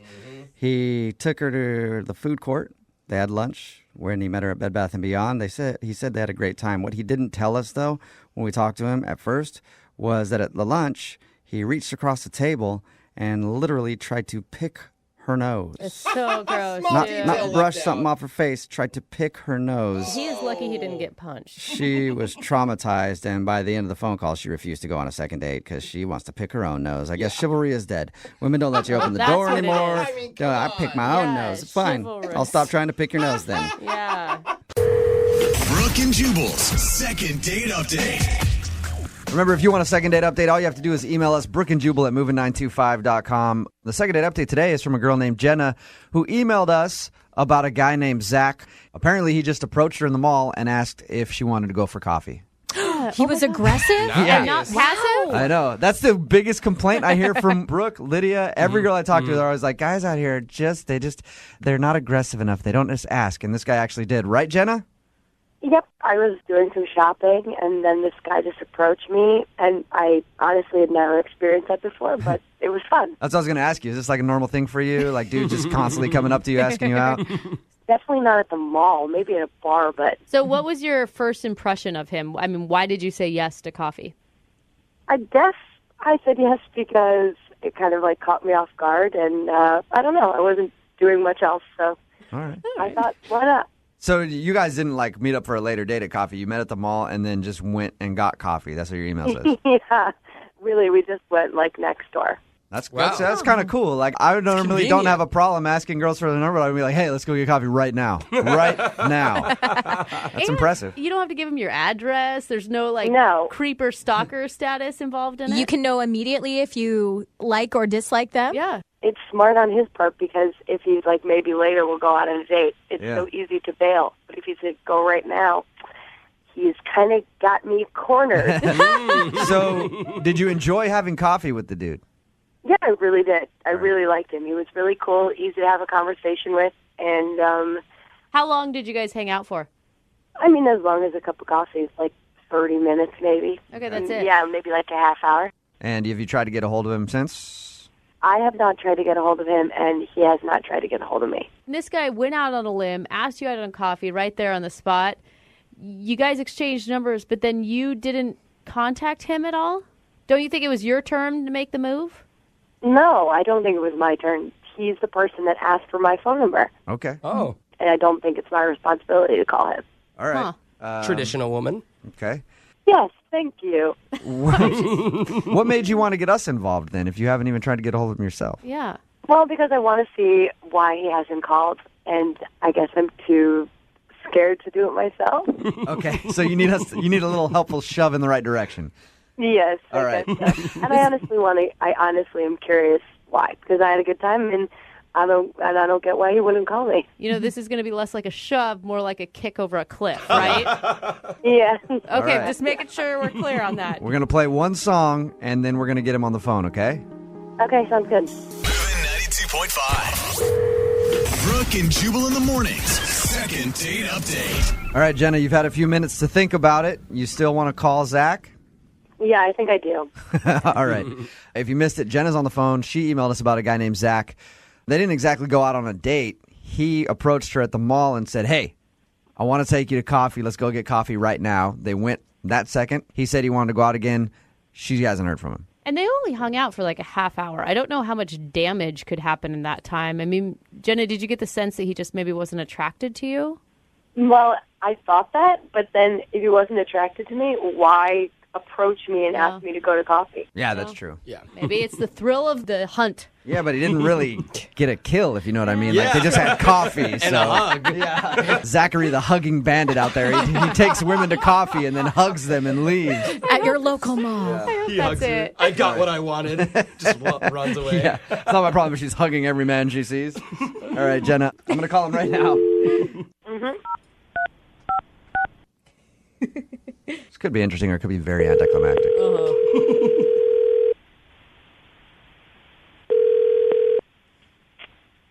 Hello? Yeah, I was looking for Zachary. This is Zach. Hey, what's up, man? This is Jubal from Brooke and Jubal in the morning. I'm moving 92.5. How are you? Who is this? Jubal from the radio station Moving 92.5. We have a morning show here. We're calling you about someone that you know who is a mutual friend of ours. Okay. Zach, I'm going to give you props right now for walking up to a girl in the mall and just like going, hey, let's get coffee, and then taking her to coffee. That's a very manly move. The girls in the room are very impressed with you. Do you know what? Do you know? Yeah, he's so confused right now. Do you know what instance we're talking about? I'm sorry. I guess. Okay. I mean, I know who you're talking about. Okay. So you know her, or she works there, or what? It's a girl named Jenna. She actually emailed us about you. She's confused because you went up to her in the mall, asked her for coffee. You guys had what she said was a good time. She wants to know what she did wrong. What? Yeah. Hey, come on, you cannot be that shy of a dude. You approach women in the mall. I'm not shy. It's just weird, and that's like... Yeah, it's a lot to take in Yeah, for yeah, him yeah. out of nowhere. I'm letting you process it all. So what's the reason that you haven't called her? Well, yeah, I mean, okay, so we were shopping, and she had this bag that had, like, these, like, little stuffed animals. All right. Like Bert and Ernie from, like, Sesame Street and Cookie Monster. Okay. So, this is so weird. As we're talking, she, like, gets these like, little guys out. The stuffed animals? Like Cookie Monster. And is, like, talking with them. You know, like to them, or like using them as like hand puppets? Like both. Like I was talking to her, and she would like respond to the question, like in. I Okay, wait. like kind of good at it, like in like the Cookie Monster voice. Zach, in the voice. So you'd say, like, what do you do for a living? And she'd be like, I work as a teacher. Like that? Yeah, exactly. You want coffee? For how long did this go on? Way too long. Like way too long. Like not like it happened for a second. And at first I was like ha ha ha ha ha, and then I was just like, hey Jenna. Yeah, I did not do it for that long. Zach. She's on the phone? Yeah, Jenna's on the phone with us. I should have probably told you. Yeah, you probably should have led with that. Jenna, were you playing with toys at the table? You are blowing it way out of proportion. I was being like goofy and playful. Yeah. Okay. I don't know. Too playful. She says that she was being playful and joking around. The way that Zach describes it is she was basically putting on a puppet show. I can't believe you're that affected by the fact that I had like puppets. I was just joking around. And it's not like you were much of a conversationalist. All right. Were you buying those toys for yourself, or were they a gift for someone else? I was buying them for my niece, and I felt self-conscious that I had them. Zach noticed them, and yeah, I was like goofing around with them. Okay. Jenna, let me ask you this. Do you think that you were goofing around with them and then it was like, you know, someone who has a joke that's kind of funny and then it just goes on a little too long? I don't know. Zach? Maybe. We weren't even there that long. So if I was talking in a character voice for 20 minutes, who cares? Yeah. 20 minutes is a long time. Jenna, Zach, I don't Zach, think it matters. did it feel like a joke that went on too long for you or something? I don't know. The whole thing was just weird. I mean, I thought it was just weird. It weirded you out. It would be like if I went up to a girl and asked her out and then I found out that she liked to talk baby talk. Honestly, I regret it. Okay. No more voices. All right. I think it's kind of cute. We will pay for you guys to go on a second date if you'd like to go out again. If Jenna promises to leave her toys at home, will you go out on a second date with her? I mean, does she want to? I mean, she's kind of said a couple, like, kind of rude things. I mean, So have you, Zach. You called her crazy, basically. So have you. I didn't call her crazy. I said what she did was weird. Okay. Well, you called her weird. Okay. Now it seems weird, right? I mean, I don't know what to... I mean, I'd say I'd go out with her again, but is it going to be weird? No, she's not going to bring any toys with her. She's not going to bring any stuffed animals with her. We'll send you to like an adult place to go get some dinner. Store. We'll send you to Rainforest Cafe. Yeah, No, I'm we'll just send kidding. you over there. I'm just kidding. Okay. All right. I would suggest alcohol on your date. Yeah. All right, you guys. We'll get your information and send you guys out on a second date, okay? Okay, cool. All right. Yeah, they're definitely not going out. I do not feel the vibe at all. No. Brooke and Jubal in the morning. Today's second date update, powered by South Hill Mall. Brooke and Jubal's second date update. I'm actually very surprised that the guy on the phone for a second date update today isn't getting a call back. Really? Because he could be the worst person on the planet, and no matter what, an American girl will call him back. You know why? Yeah. Because he's an Englishman. Yeah, I knew he'd have an accent. Yep. And so he could be a murderer, and they're still like, I don't care. The accent is so hot. I have to go out with him again. His name is James. James, how are you? Well, I'm good, mate. How are you? Not too bad. Thank you very much for emailing us and agreeing to do a second date update. Absolutely. I'm glad you can help me out, maybe. Yeah, for sure. Like I said, I'm surprised that this girl isn't calling you back. I'm guessing, how long have you been in this country? Couple of years, just 2.5 years now. Okay, and I'm guessing in your experience, it's probably pretty easy in the bars and the clubs when you meet girls with that accent, isn't it?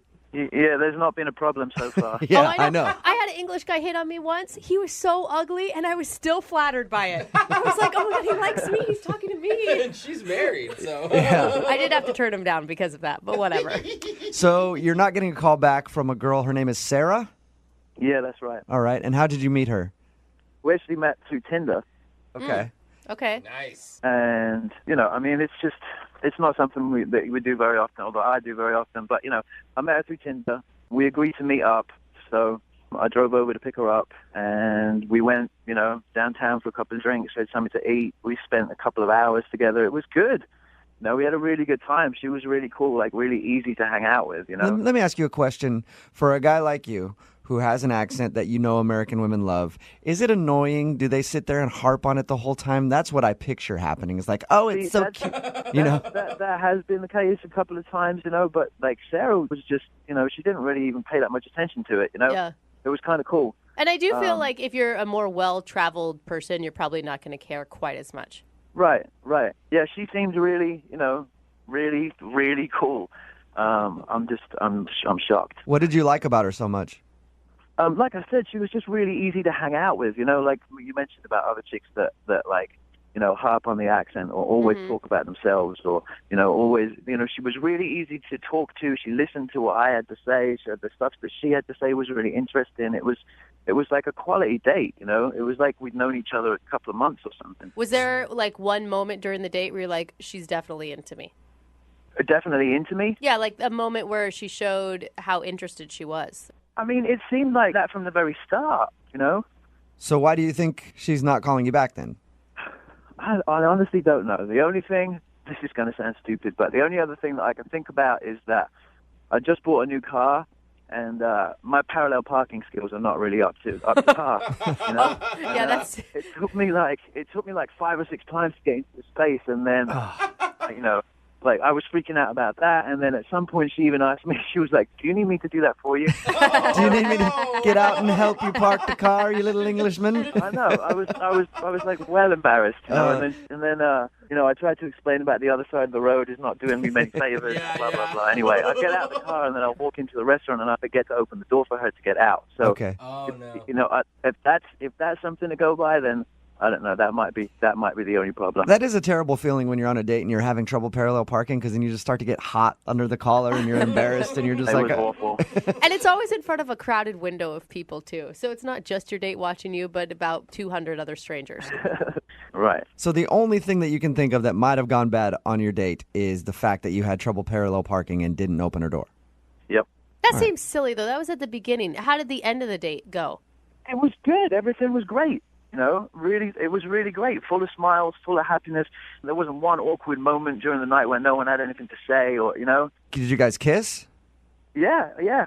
You did? Okay. What kind of kiss, though? Like a real quick peck on the lips or a full... I mean, just a little bit more than that. It wasn't anything, hot and heavy, but, it was a good night kiss. And what was the last thing that you guys said to each other?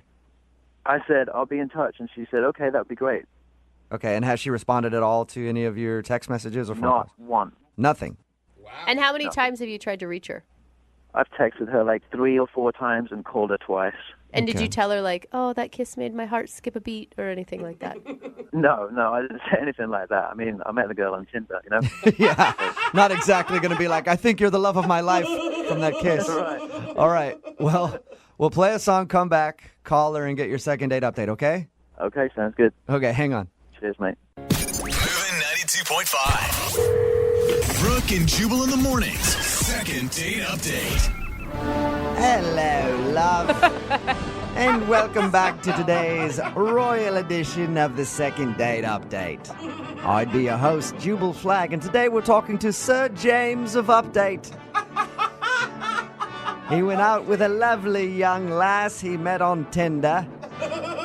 Took her out for drinks, hoping that later he'd be able to show her his throbbery. Wow. But he was unsuccessful in getting the knickers on the floor back at his flat. So that's what So they now call it. he is on the phone wondering what went wrong. And James, I never asked you, what is your occupation? I would assume chimney sweep? I never... Oh, yeah. Thanks for that. Yeah. I work for Mary Poppins, and I've got a smoking car called Chitty Chitty Bang Bang, too. James is on the phone. James is English, yes, so of course I have to mess with him a little bit because it's weird to us Americans when we hear an accent. Ooh. Yeah. But he did go out with a girl named Sarah, and Sarah isn't calling him back, which is weird to me because I would think any guy with an English accent or Australian accent in America Or just accent. kills it. Yeah, accent and Vietnamese accent, whatever. whatever. Any sort of accent usually does very well with the American women. But she's not calling him back. He thinks the reason that he's not getting a call back is because he had trouble parallel parking. Oh. So much to the point where she was like, hey, do you want me to do it for you? And then he didn't open her door. But that's the only thing you can think of. Other than that, they had a great time. We're about to call her and find out if, in fact, he did something wrong on the date. James, you ready to go? I am. Can I ask you one question, James? You don't fall into the stereotype of bad British teeth, do you? No, that's a myth. The whole thing is a myth. Like, we don't all walk around like Austin Powers, you know? I went to London before, and I wouldn't call it a myth, but I'm glad that you're not there.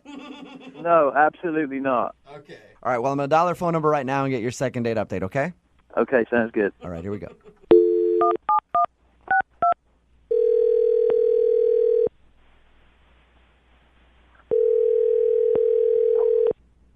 Hello, Hi, can I speak to Sarah, please? this is she. Hey, Sarah, how are you? This is Jubal from Brooke and Jubal in the morning. I'm good. What's going on? I'm at work. I'm good. Just calling to check in with some of our listeners. Do you listen to the show? Yeah, no, I listen to you. I'm just shocked you're calling me. Just kind of random. Any idea why I might be calling you? Honestly, no. Well, the reason I'm calling you today is one of our listeners sent us an email about you. Really? Mm-hmm. Okay. It's somebody that you went on a date with recently. His name is James. Oh, God. Okay. Okay, and so it sounds like you know James. He says that you guys met on Tinder and went out for drinks and had a fun time, but you haven't been answering any of his phone calls or text messages. So he asked us to get you on the phone and ask if he did something wrong. Oh, God. Okay, look, I don't know if I need to do this on the radio. Like, I don't want to embarrass him. You don't want to... Well, that's okay. He wants to be embarrassed. He's the one that emailed us.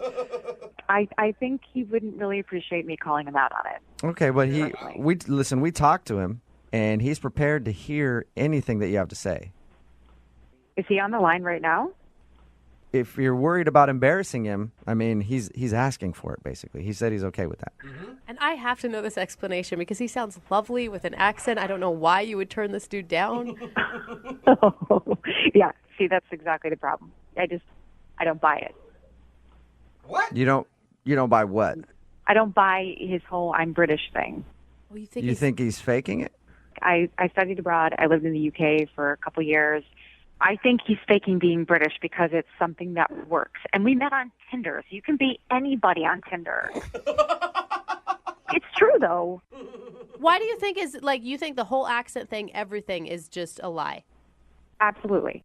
Whoa. Was there like a hint when he was talking that you're like, oh, gotcha? I mean, you said you talked to him. Didn't you hear it for yourself? It's pretty bad. I thought it sounds like he's English to me. Hey, can I have a little dicky bird now? Can I have a word or what? Wait, is that him? Yes, it is. He's actually on the phone. You asked me a second ago, and I didn't answer you on purpose because James is on the other line listening. Oh, my God. Hello, Sarah. How's it going? See, are you listening to that? Hello, Sarah. How you doing? It sounds legit to me, Sarah. I mean, don't... it is legit. It is legit. I don't know what you want. I mean, I could show you my passport. I could, give you my national insurance number. I could, I mean, I don't know what else you want me to, what do you need to see? Yeah, I'm sure you could show me your fake green card and your fake passport and your fake everything else. Yeah, because I've got all the time in the world to sit around and generate fake copies of documents so that I can meet girls on Tinder. You really, I mean, come on. That's exactly, the most stupid thing I've ever heard. Exactly what I think you're doing. No, it's exactly what I think you're doing. Wow, Sarah, paranoid much love. Oh, way to be all patronizing. That's going to make me want to go out on a second date with you. I mean, at this point, it's really, it's I mean, it's neither here nor there now, is it? I mean, you think I'm a complete fake, so I might as well just go box to the wall, Yeah, I don't think you're fake. I know you're fake. And you're laying it on pretty thick with the whole parallel parking job. Oh, I can't park the car because it's on the right side of the road. It takes 5 to 6 times. I could have That's a parallel pretty good accent, Sarah. That's a pretty good accent. You should try faking it and meeting people on Tinder. Okay. Just give it up. Your accent is so fake. I don't know what else to tell you. I've got nothing else to go with. This is me. I'm a Come on, just give it up, dude. And you have really two perfect teeth for somebody who's British anyway. I mean, and this is crazy. I've never heard anything like it. Yeah. You need me to call my parents in London or something? You can have a little word with them. They can tell you who I am. Oh, sure. I mean, I'll call international. Hell, we can Skype if we want to. And they can sit there, oh, Papa, cheerio. Who's this? Are you dating James? Oh, she sounds lovely, James. Let's invite her over for tea. All right, see, now we're crossing the line. This is outrageous, Sarah. I don't know what the it is you want me to do, but, I mean, this is just bloody ridiculous, mate. And if anything you say, I'll do to prove to you. I don't know how to get you to prove that you're faking it, but there's just something slightly untrustworthy about you. Wow. I don't know, mate. I don't know. I'm at the end of my tether now. Sarah, I'm confused. You liked him on the date, right? Well, I liked him when I met him on Tinder. Until then we met in person and he started faking the British accent. I don't get this. Why would I fake a British accent? You've already said that I'm a pretty good-looking guy and I've got perfect teeth and I've got, everything else. So I wouldn't really have a problem getting dates, would I? I mean, the accent... That's just it. You're attractive enough on your own. I don't feel like you have to lay it on that thick.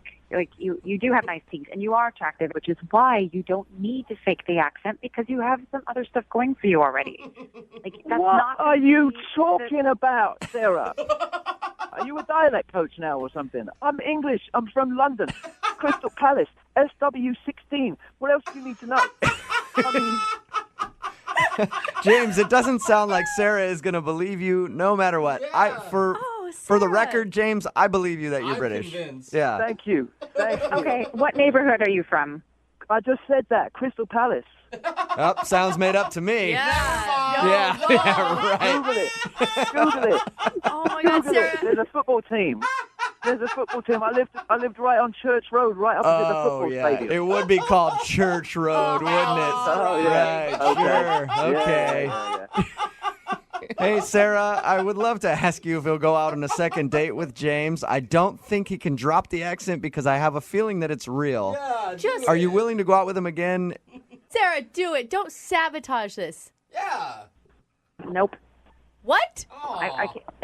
No, I can't. I'm not going to waste my time with somebody who wants to be a charlatan and lying to my face. And I don't need that. I don't know how he's convinced you guys, but he certainly hasn't convinced me. And I wasn't born yesterday. I'm not going to waste my time. Oh, my gosh. I can't believe you're doing this. You are having a laugh. Sorry, James. Unbelievable. No second date for you, man. I don't know what to say, Sarah. I don't know what to say. You missed out, love. You missed out. That's all right, James. I'm sure there are plenty of other girls on Tinder that be happy to drop their knickers for you anytime. Wow. This girl. Wow. Well, thanks a lot for your time, both of you. We appreciate it. Sarah, better luck on Tinder and finding a real American guy who's not faking it like James is. I'm not faking this thing. Listen to me. Hey, listen up, right? Listen. I'll send you, just for shits and giggles, I'll send you everything. My passport, my green card. I'll send you everything just so that you know. You know, I mean, I'll show you the tattoo of a Union Jack on the end of my if you want. I hope you actually have that. That would be amazing. Brooke and Jubal in the morning. Brooke and Jubal's second date update. The dating world is a lot like playing a video game. Unless you have a cheat code, you're probably going to lose. Wow. That's depressing. You're going to spend hours and hours and hours in front of a game machine, pumping quarters into it and just watching it take and take and take. Preach, brother. And take everything that you have until you lose and walk away. And before you know it, you spent 4 years of your life trying to win this video game. It doesn't care one bit about you. And then you go back the next day and somebody else is there pressing its buttons. Wow, that just got really Enough about me. We're talking depressing. about Ronald, who's on the phone right now to do a second date update. And apparently he actually went on a date to a video game arcade, and that's why I bring it up. Oh, okay. Hey, Ronald, how are you? Hey, how's it going? Wow, Good. Ronald, I thought you were just a really, really sad man about the state of dating right now. Yeah, that's kind of his issue. That's completely different than what I experienced. Okay, good. Good. There is hope out there for some people. That's a Jubal flashback. Yeah. Yeah. So your email said that you went out with a girl to a video game arcade. Before we get into that, how did you meet her? I actually met her on a new dating application I was trying out. Friend told me about it. A dating application. Fancy. Well, you guys would probably know it as an app. App is short for applications. Yeah, thank you. Thanks, man. Appreciate it. I didn't know that. Yeah. So, all right, so you met her on this dating application. Did you guys talk a bunch before you went out, or did you just kind of meet and then go out?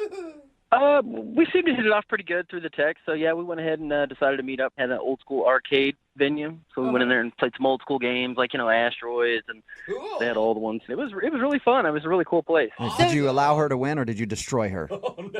Well, actually, I'm a little bit competitive, but, I didn't want to, freak her out or anything. So, yeah, I kind of let her win a little bit, but I don't know, it just started, eating away at me just slowly as the points were rising. I was like, oh, my God, this is terrible. I was like, oh, I just felt like such a loser.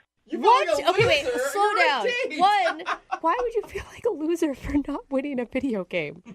I don't know, because I was looking around and everybody was, playing, and it was like the heavy competition thing started creeping in. There was a lot of couples there, and, most of the time the guy was winning. I was like, oh, my gosh, I'm like the only loser here that's losing to a female here. So you actually, you were taking it seriously that you were losing. By the way, I guarantee none of those people were watching you if you felt like they were watching you. You weren't there, man. They were absolutely watching me. They kept glancing over and kind of gesturing to each other. I saw one lady kind of nudge her boyfriend like, oh, my God, look at this. It's embarrassing. You sound like an intense man. Yeah, I'm definitely a little intense. I guess she thought so, too. She thought so? Did she comment on it? Yeah, she made a little comment. We were playing Pac-Man, and I'd almost tied us up, and I guess the controller kind of got stuck or something, and I couldn't swerve around a corner, and I got eaten. And in a momentary loss of judgment, I kicked the machine pretty hard. Oh, dude! What? So you're freaking out on the machine. That's awesome. I'll kill you. Not only that, but it sounds like every time you're losing, you have something else to blame besides, I don't know, your own lack of skills. No, the controller stuck. It wasn't my fault at all. It was one of those old school arcade games. Those kids have been beating up on that machine all day. Yeah, people. So the thing is, people kick those things, and then they get ruined. Whatever. It wasn't that big a deal. I mean, it happened. She didn't seem absolutely freaked out by it. Absolutely freaked out. But the manager of the store actually was a little upset. He actually walked over and kind of scolded me like a little kid, which is a little embarrassing. Oh, really? So wait, you went out to an arcade where you proceeded to get beat and then took it out on a machine, and you're wondering why this woman isn't calling you back? Well, yeah, but I mean, hold on. It gets better. Trust me. It's going to get better. So Better in a good way, or better like you ruined this date even more? No. It was a good turnaround. Okay, what happened? So, we're sitting there playing, and she kind of laughed about the manager. Seemed to, kind of turn her on a little bit, Oh, bad boy, huh? Yeah. Give her the bad boy thing, and I just played it off like whatever. Yeah. And, so next thing I know, we're actually behind one of the pinball machines making out. Wait, what? Wow. She made out with you behind a pinball machine? Yeah, I guess it got her a little hot, just kind of being the defiant, rebellious type. That'll happen, man. You know what I mean? When you say, screw the system, I'm going to kick this game if I want to. Who made the move to make out? You or her? Well, I made the first move, duh. I mean, I'm a pretty badass guy. Oh. Sounds like I don't go out too often, so, when I do, I go for the kill. it. Okay. We lock lips, and next thing you know, I mean, we're just like all up and down each other's throats. So. Wow. I really misjudged this whole story. Nice make out in the arcade. I'll let you know.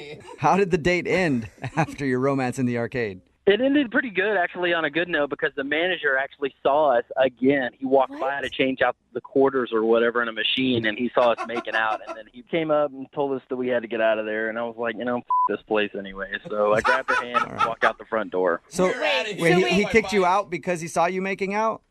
Right. But you were making out in an arcade in midday. I know, pretty badass, huh? I think so, Ronald. Well, why do you think she's not calling you back then if you guys had such a hot, steamy romance in the arcade?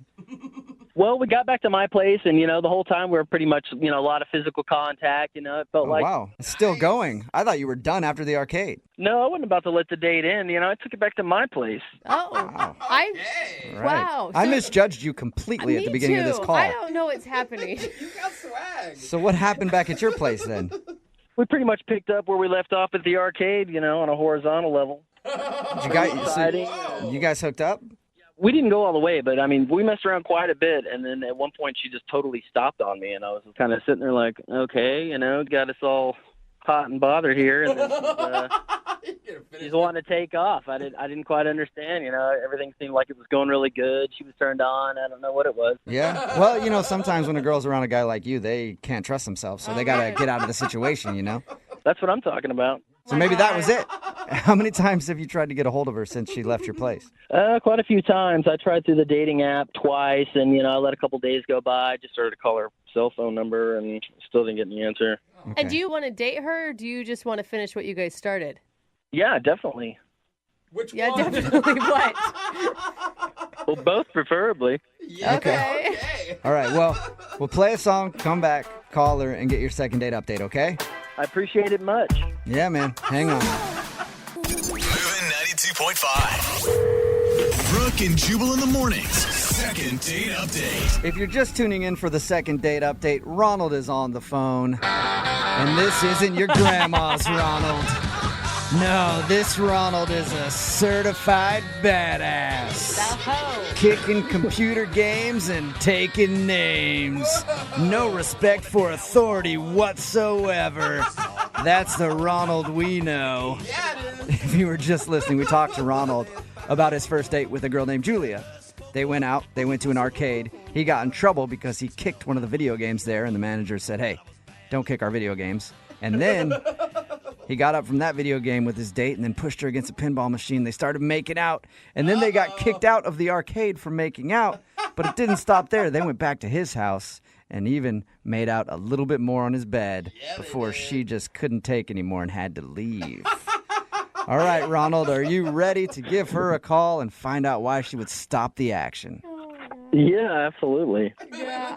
I'm not even going to guess on this one because I thought for sure it was because you were kind of a lunatic when it came to video games and she didn't like you, but she ended up back at your place, so I know nothing. I know how to bring them home. What can I say? Yeah, apparently you do, sir.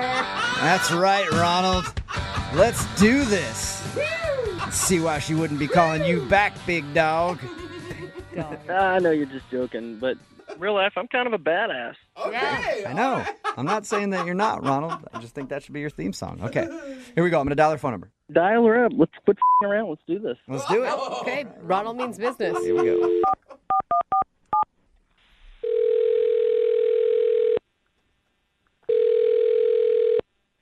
Hello.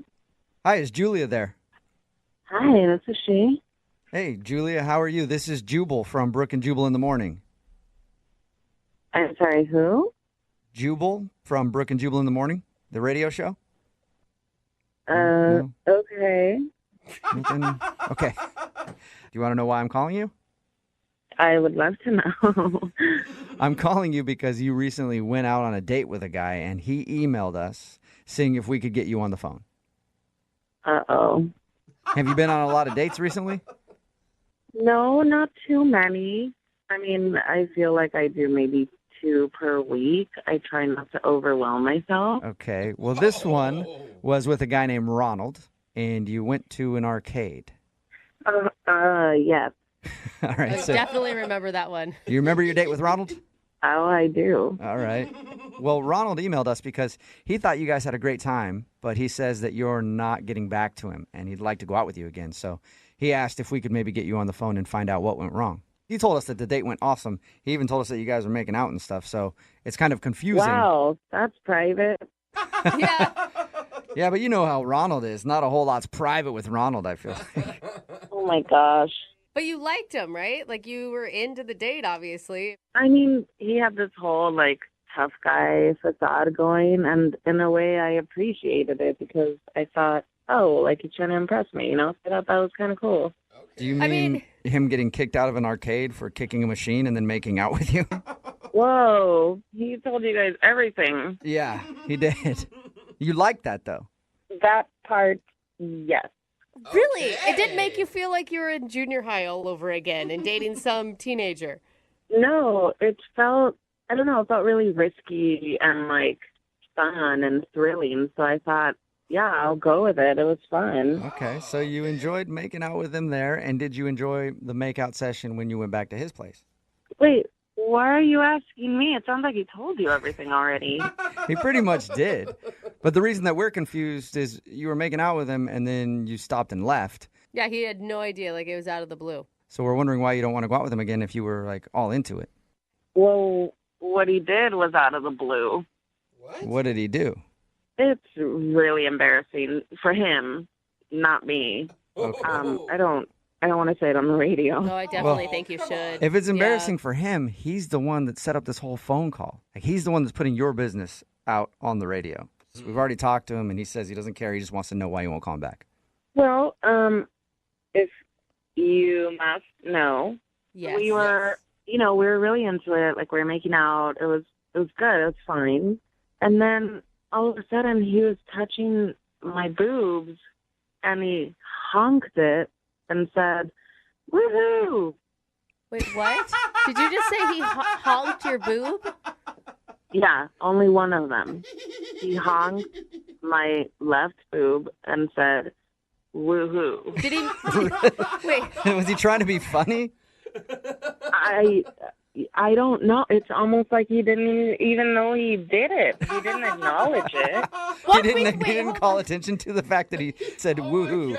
No, and I mean so I stopped because I thought, okay, he's throwing in a joke while we're getting hot and heavy, which I think is lame. But I was like, whatever. He's just trying to be funny. It's okay. But he definitely was not joking, and just continued. Like, he didn't miss a beat. Like, I don't know if he knew he did it. But it's like, I mean, to be kind of on his side, he has one bad moment in a long, sounds like, makeout session. You couldn't get past a little boob honk? I mean, a honk is one thing, but going woohoo along with it, that just kind of put me over. I could see how that would kill the mood. That would have been followed up by a yippee if you'd have let him do other things, I think. Yeah, I mean, I was like, okay, he's got like a list of these little celebratory chants that he does. I don't want to stick around for the night. Okay, so that's when you stopped and took off? Right. Oh, the bad boy wasn't so bad anymore. Yeah. Why wouldn't you tell him that was a turnoff to you? Because he seemed so oblivious to it, but I thought, let me just run now. Yeah, why waste the time and have a conversation? Yeah. I mean, for me, it was like, this is the first date. I'm just going to stop now and then never talk to him again. Okay, well, I do have bad news for you then, because he's actually on the other line listening and wants to have at least one more conversation with you. Whoa, what? Yeah. Ronald, you there? Yeah, I'm here. I'm sorry you had to hear that. Yeah, but you're exaggerating a little bit. I mean, I grabbed it, but I didn't say woo-hoo. The most I said was woo. It doesn't matter if you said woo or woo-hoo. It's just strange to hear those noises while we're in the middle of something like that. This isn't a sport where you're going to win something. So what? I like to spice things up. It was my natural reaction, I was going for it. I can't believe I'm saying this, but I kind of agree with Ronald. Really? Julie, yeah, like, I don't know, it takes a while for two people to learn their likes and dislikes in the romantic sense, and I don't think you gave him a shot. You don't like one thing and you turn him down? I mean, maybe we're just different. If you would have had Ronald making out with you, honk your boob, yell woohoo, would you have gone on a second date with him? There's a lot of reasons that I wouldn't have gone out with Ronald to begin with. But if I got to a point where he's honking my boob and I didn't like it, I mean, I would have told him and we probably would have continued making out. I don't know. If he said woohoo in the middle of, yeah, right. That's an excited thing. It's not like he was disappointed. Yeah, but he sounds like a Simpsons character. Like you guys are making fun of it, but she was into it at the time, She was moaning, like, So, yeah, I went for it. That wasn't moaning. That was me trying to hold back my vomit. Whatever. You liked it. Chemistry is All good right. here. Well, Julia, I would love to ask you this question. Would you like to go out on a second date with Ronald? We will pay for it. I'm going to go with no. Oh, No? that's so weird. Really? Maybe you grab your butt and get a Zoiks out of the whole deal. Oh, gosh. Definitely not. I really don't want to feel like I'm on an episode of Mickey Mouse. All right. Well, thank you for talking to us and being honest with us about your date. I appreciate that, Julia. Sure. Thank you. You're welcome. And Ronald, I'm sorry. No second date for you. That's all right. I can honk on somebody else. Oh, wow. All right. Get after it then, Ronnie. Brooke and Jubal in the morning. I'm going to text in at 78592 that says, I'm definitely over my quota today for hearing the term honk my boob. It's Brooke and Jubal in the morning talking about today's second date update. If you missed it, Ronnie as I like to call him, is a badass. Yeah, he is. And he wanted to call a girl named Julia who wasn't calling him back after their date. They went to an arcade and Ronald talked about how cool he was when he got upset at playing Pac-Man and then kicked the machine. And the owner of the place came over and said, hey, please don't do that. And then he was like, dude, I was just showing her that I didn't care about anything. I don't care about authority. And then he pushed her up against the machine and started making out with her, which she liked. Yeah. And then they got kicked out of the place, basically. And he was like, dude, she was totally into me because I'm a badass. Well, it turns out she wasn't calling him back because when they got back to his place, they were messing around a little bit. And then he got to second base, and he honked her boob, and then went, woo, woo. Like, actually said woohoo, and that turned her off. Then she left and decided she doesn't want to see him again. It all sounds like a story from junior high, from the arcade game, like I'm surprised you didn't just Rebel to the boob honk. Yeah. I still can't believe that was the thing that pushed her over. Like, there were so many things prior to that could have done the job. Right? As soon as he starts to get angry at a video game and start beating the crap out of it, you're like, all right, this guy is a little weird. Red flag. Somebody texted in at 78592 and said, thanks to Ronald, I have a new signature move whenever I touch a girl's boob. Woo! Yeah, I think that it didn't work out for him. So you may want to take that into consideration before you pick it up as your signature move. Somebody else said, I dated a guy who honked my boobs all the time like that. I had one. And now we're getting married in 3 weeks. Really? So it also could work out for you. Hey. Just depends on what you're into. Yeah. Remember, honking. if There's you want something for everybody. to do a second date update, all you have to do is email the show and we will call the person who didn't call you back. Somebody said, I just honked my girl's boobs because we're listening to you guys right now. Yeah. If you're with your girlfriend right now, just reach over. If you're carpooling to work or whatever, just honk her boob. Or vice versa, girls. Reach Honk over him to your back. man, honk There's a him. place you can honk too. Why not everybody do that in traffic right now? Honk each other. Hey, and if you're by yourself or you're in carpool, Honk yourself. Yep. Yep. I mean, no way to get closer to your coworkers than to Honk each other and then honk the horn to let the people next to you know that you're honking each other.